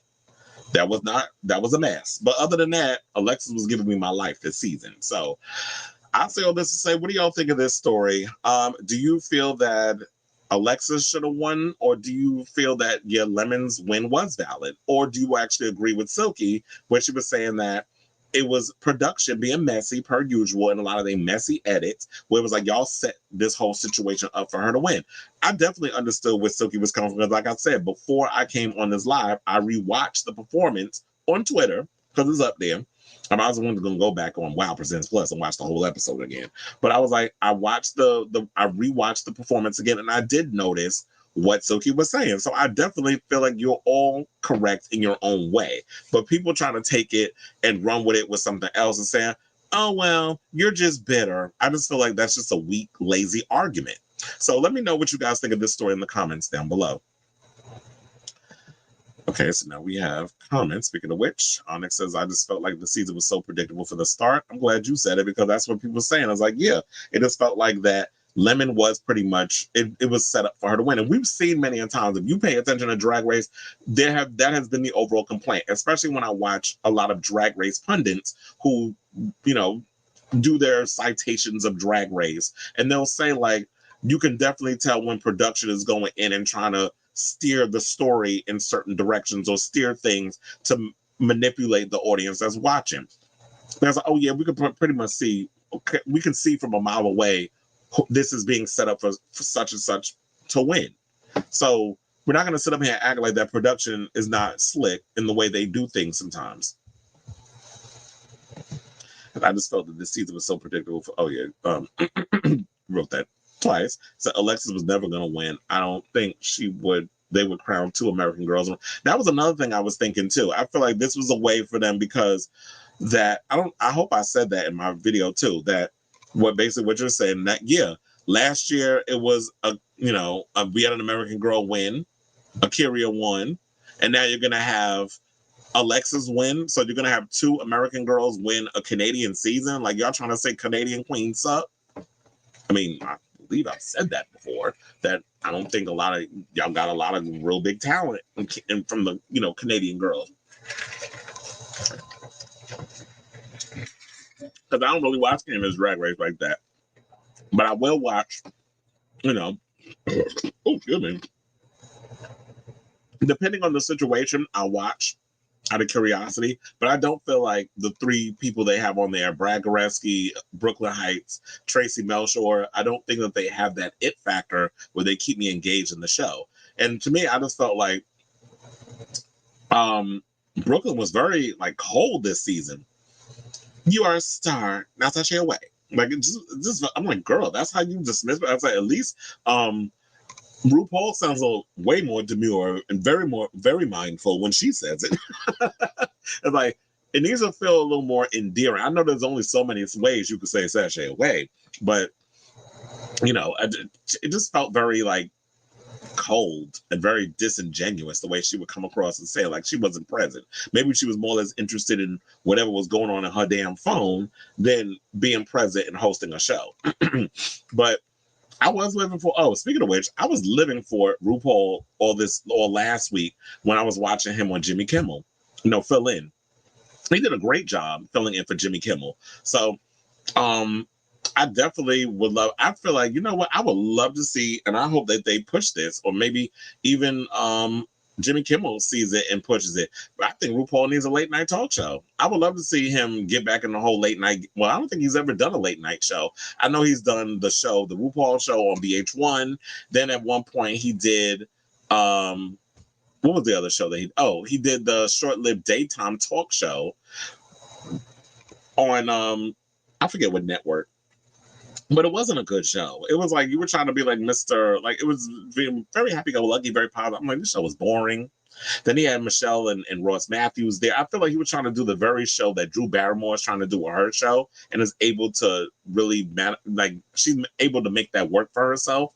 But I don't know. It's just like late night seems way more edgy. And child, we need some competition to go up against Andy Tight Ass Cohen. So I would love to see him with a late night show. That's actually one of my dreams, to do a late night show. And it will happen one day. I don't know how, but it will, because I'm manifesting it. I manifest a lot of things that happens in my life. The Wild Show was actually good. Seeing Dylan Minnette up close, but I said, "Ooh, that boy's cute." And then very, he wasn't really timid. He was very much into what he was doing. We played the guitar. He was singing. There was even a point where he climbed. I don't know if he does this every show, but there was even a point where he climbed up on top of the barricade in the front. He actually walks through the audience, because they have two stages. They have the front stage and they have the main stage, and they have a smaller stage in the back where they have two little lampshades. They play an acoustic section of the show. So he gets up, he actually gets that, goes down, he goes through I was like, and they're not trying to rip parts of his body apart, how invasive they say the fans are. So they're not trying to pull his hair, grab his meat, and do.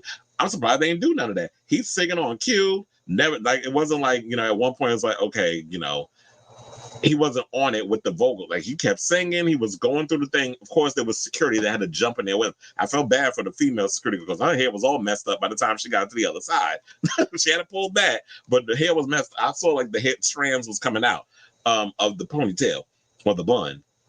So it was like the security had to go through the crowd with him, and then he goes to the smaller stage and he performs, and then the other bandmates get up there with him eventually. And then there's the other guy, I forget, I don't know his name, but he goes on the left hand side of the arena, and he climbs up the steps to the one, because there's a way you can actually go from the floor to the 100s, and he goes up there and he sings with the audience. So I love how engaged that the Wallows are with their fans. I ain't know not one damn song, because I'm like, that's not my demographic. It's like a lot of young girls there. It was like 90% girls up in there. Then, of course, there was some guys there, boyfriends, their parents, or they could have been gay, or just like there are guys that are a fan of the music. There was like this Spanish kid was with his friend. He was into the music, like shaking, like jumping up and down. He was excited.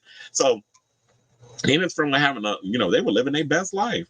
So it was a fun show. Oh yeah, there was one girl. Oh, I forgot. I gotta tell y'all the story. This shit was funny. So it was a little girl, white girl. It had to be about 15 or whatever. Her friend made me laugh because she was like, "Oh, so they apparently there was some lady that came up into the bleachers. I mean, not bleachers, into my section, and she gave them 2 tickets to go down to the floor." So the girl comes to me and she asked me. She was like, "Is this legit?" And so I'm looking at the tickets. She was like, because some lady came up to us and gave us these passes. She was like, I just want to check because I didn't know if there was some human trafficking sort of thing. And I'm looking at her like, what does this little girl know about some damn human trafficking? But I forget the internet, TV. These kids know a lot more than we realize. And my naive behind, I be thinking like, we try to keep the kids safe and sheltered as much as possible. But she was like, I don't want to make sure. And first of all, Madison Square Garden. We have our security. We don't play when it comes to security. We are airtight. I mean, we have actual NYPD up in there. We have security that be up in there. You ain't getting past, people in our building. If especially come down, you trying to kidnap somebody through the building. The amount of security cameras we have up in there, the amount of stuff you're not getting out of that building without somebody knowing about it. So I was like, you're in safe hands. I even took her to the elevator. I said, there's an elevator attendant in there. I'm gonna let them know you're going down to the floor. You can show them the pass, get your wristband. If it's legit, then you'll be able to get to the floor. If not, you'll come back up to your section and just watch the show for where you are. And so they ain't come back. So clearly it was legit. So you were good. Who cares about that dumb bitch? They said Tulsi changed since she went mainstream politics, but everybody even states AOC changed. Well, look, it's not just her, but they was about Ilhan Omar's a sellout.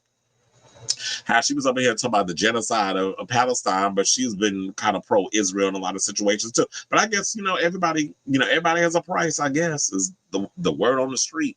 Everybody got a damn price, including Jill Stein and Cornell. I'm sure they all do. So it's unfortunate. So I was big on the indie music stuff they do 5 years ago. Yeah, because there was some that they played. The Mercury Lounge. It's funny how everybody starts out the Mercury. I remember one time I was at the Mercury Lounge, and that was like my music days where I used to go by. I'm gonna tell y'all, before I was Chris Avalon, I used to go by Gemini Phoenix.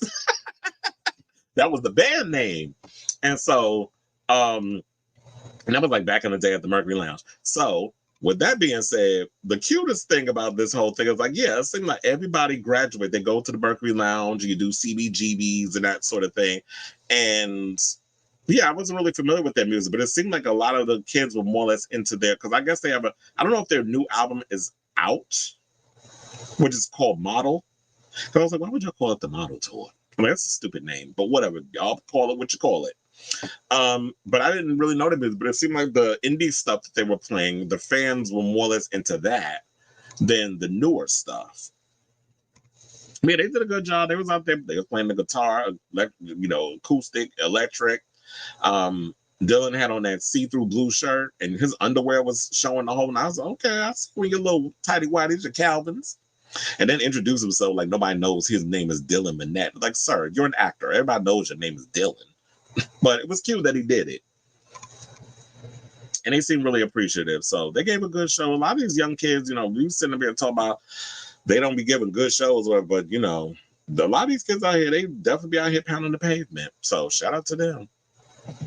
I always be forgetting to take this banner out. Okay, so anyway, so we are at the end of the show. Thank you all for tuning in to today's episode of Chris Avalon Unfiltered. I want to thank everybody who was tuning in and all that good stuff. Please hit that like button, that subscribe button, and also smash that notification button if you haven't already, so that way you know when I go live with a brand new episode of Chris Avalon Unfiltered. I'm gonna try to be on tomorrow, God willing, and if there's some good tea to spill, I'll definitely be on here spilling said tea. So love you all. Thank you, everybody. Like I said, that was in the comments and all that good stuff.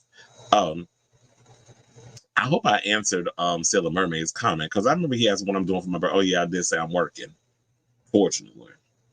But anyway, so love you all for watching, and until next time, ciao, darlings.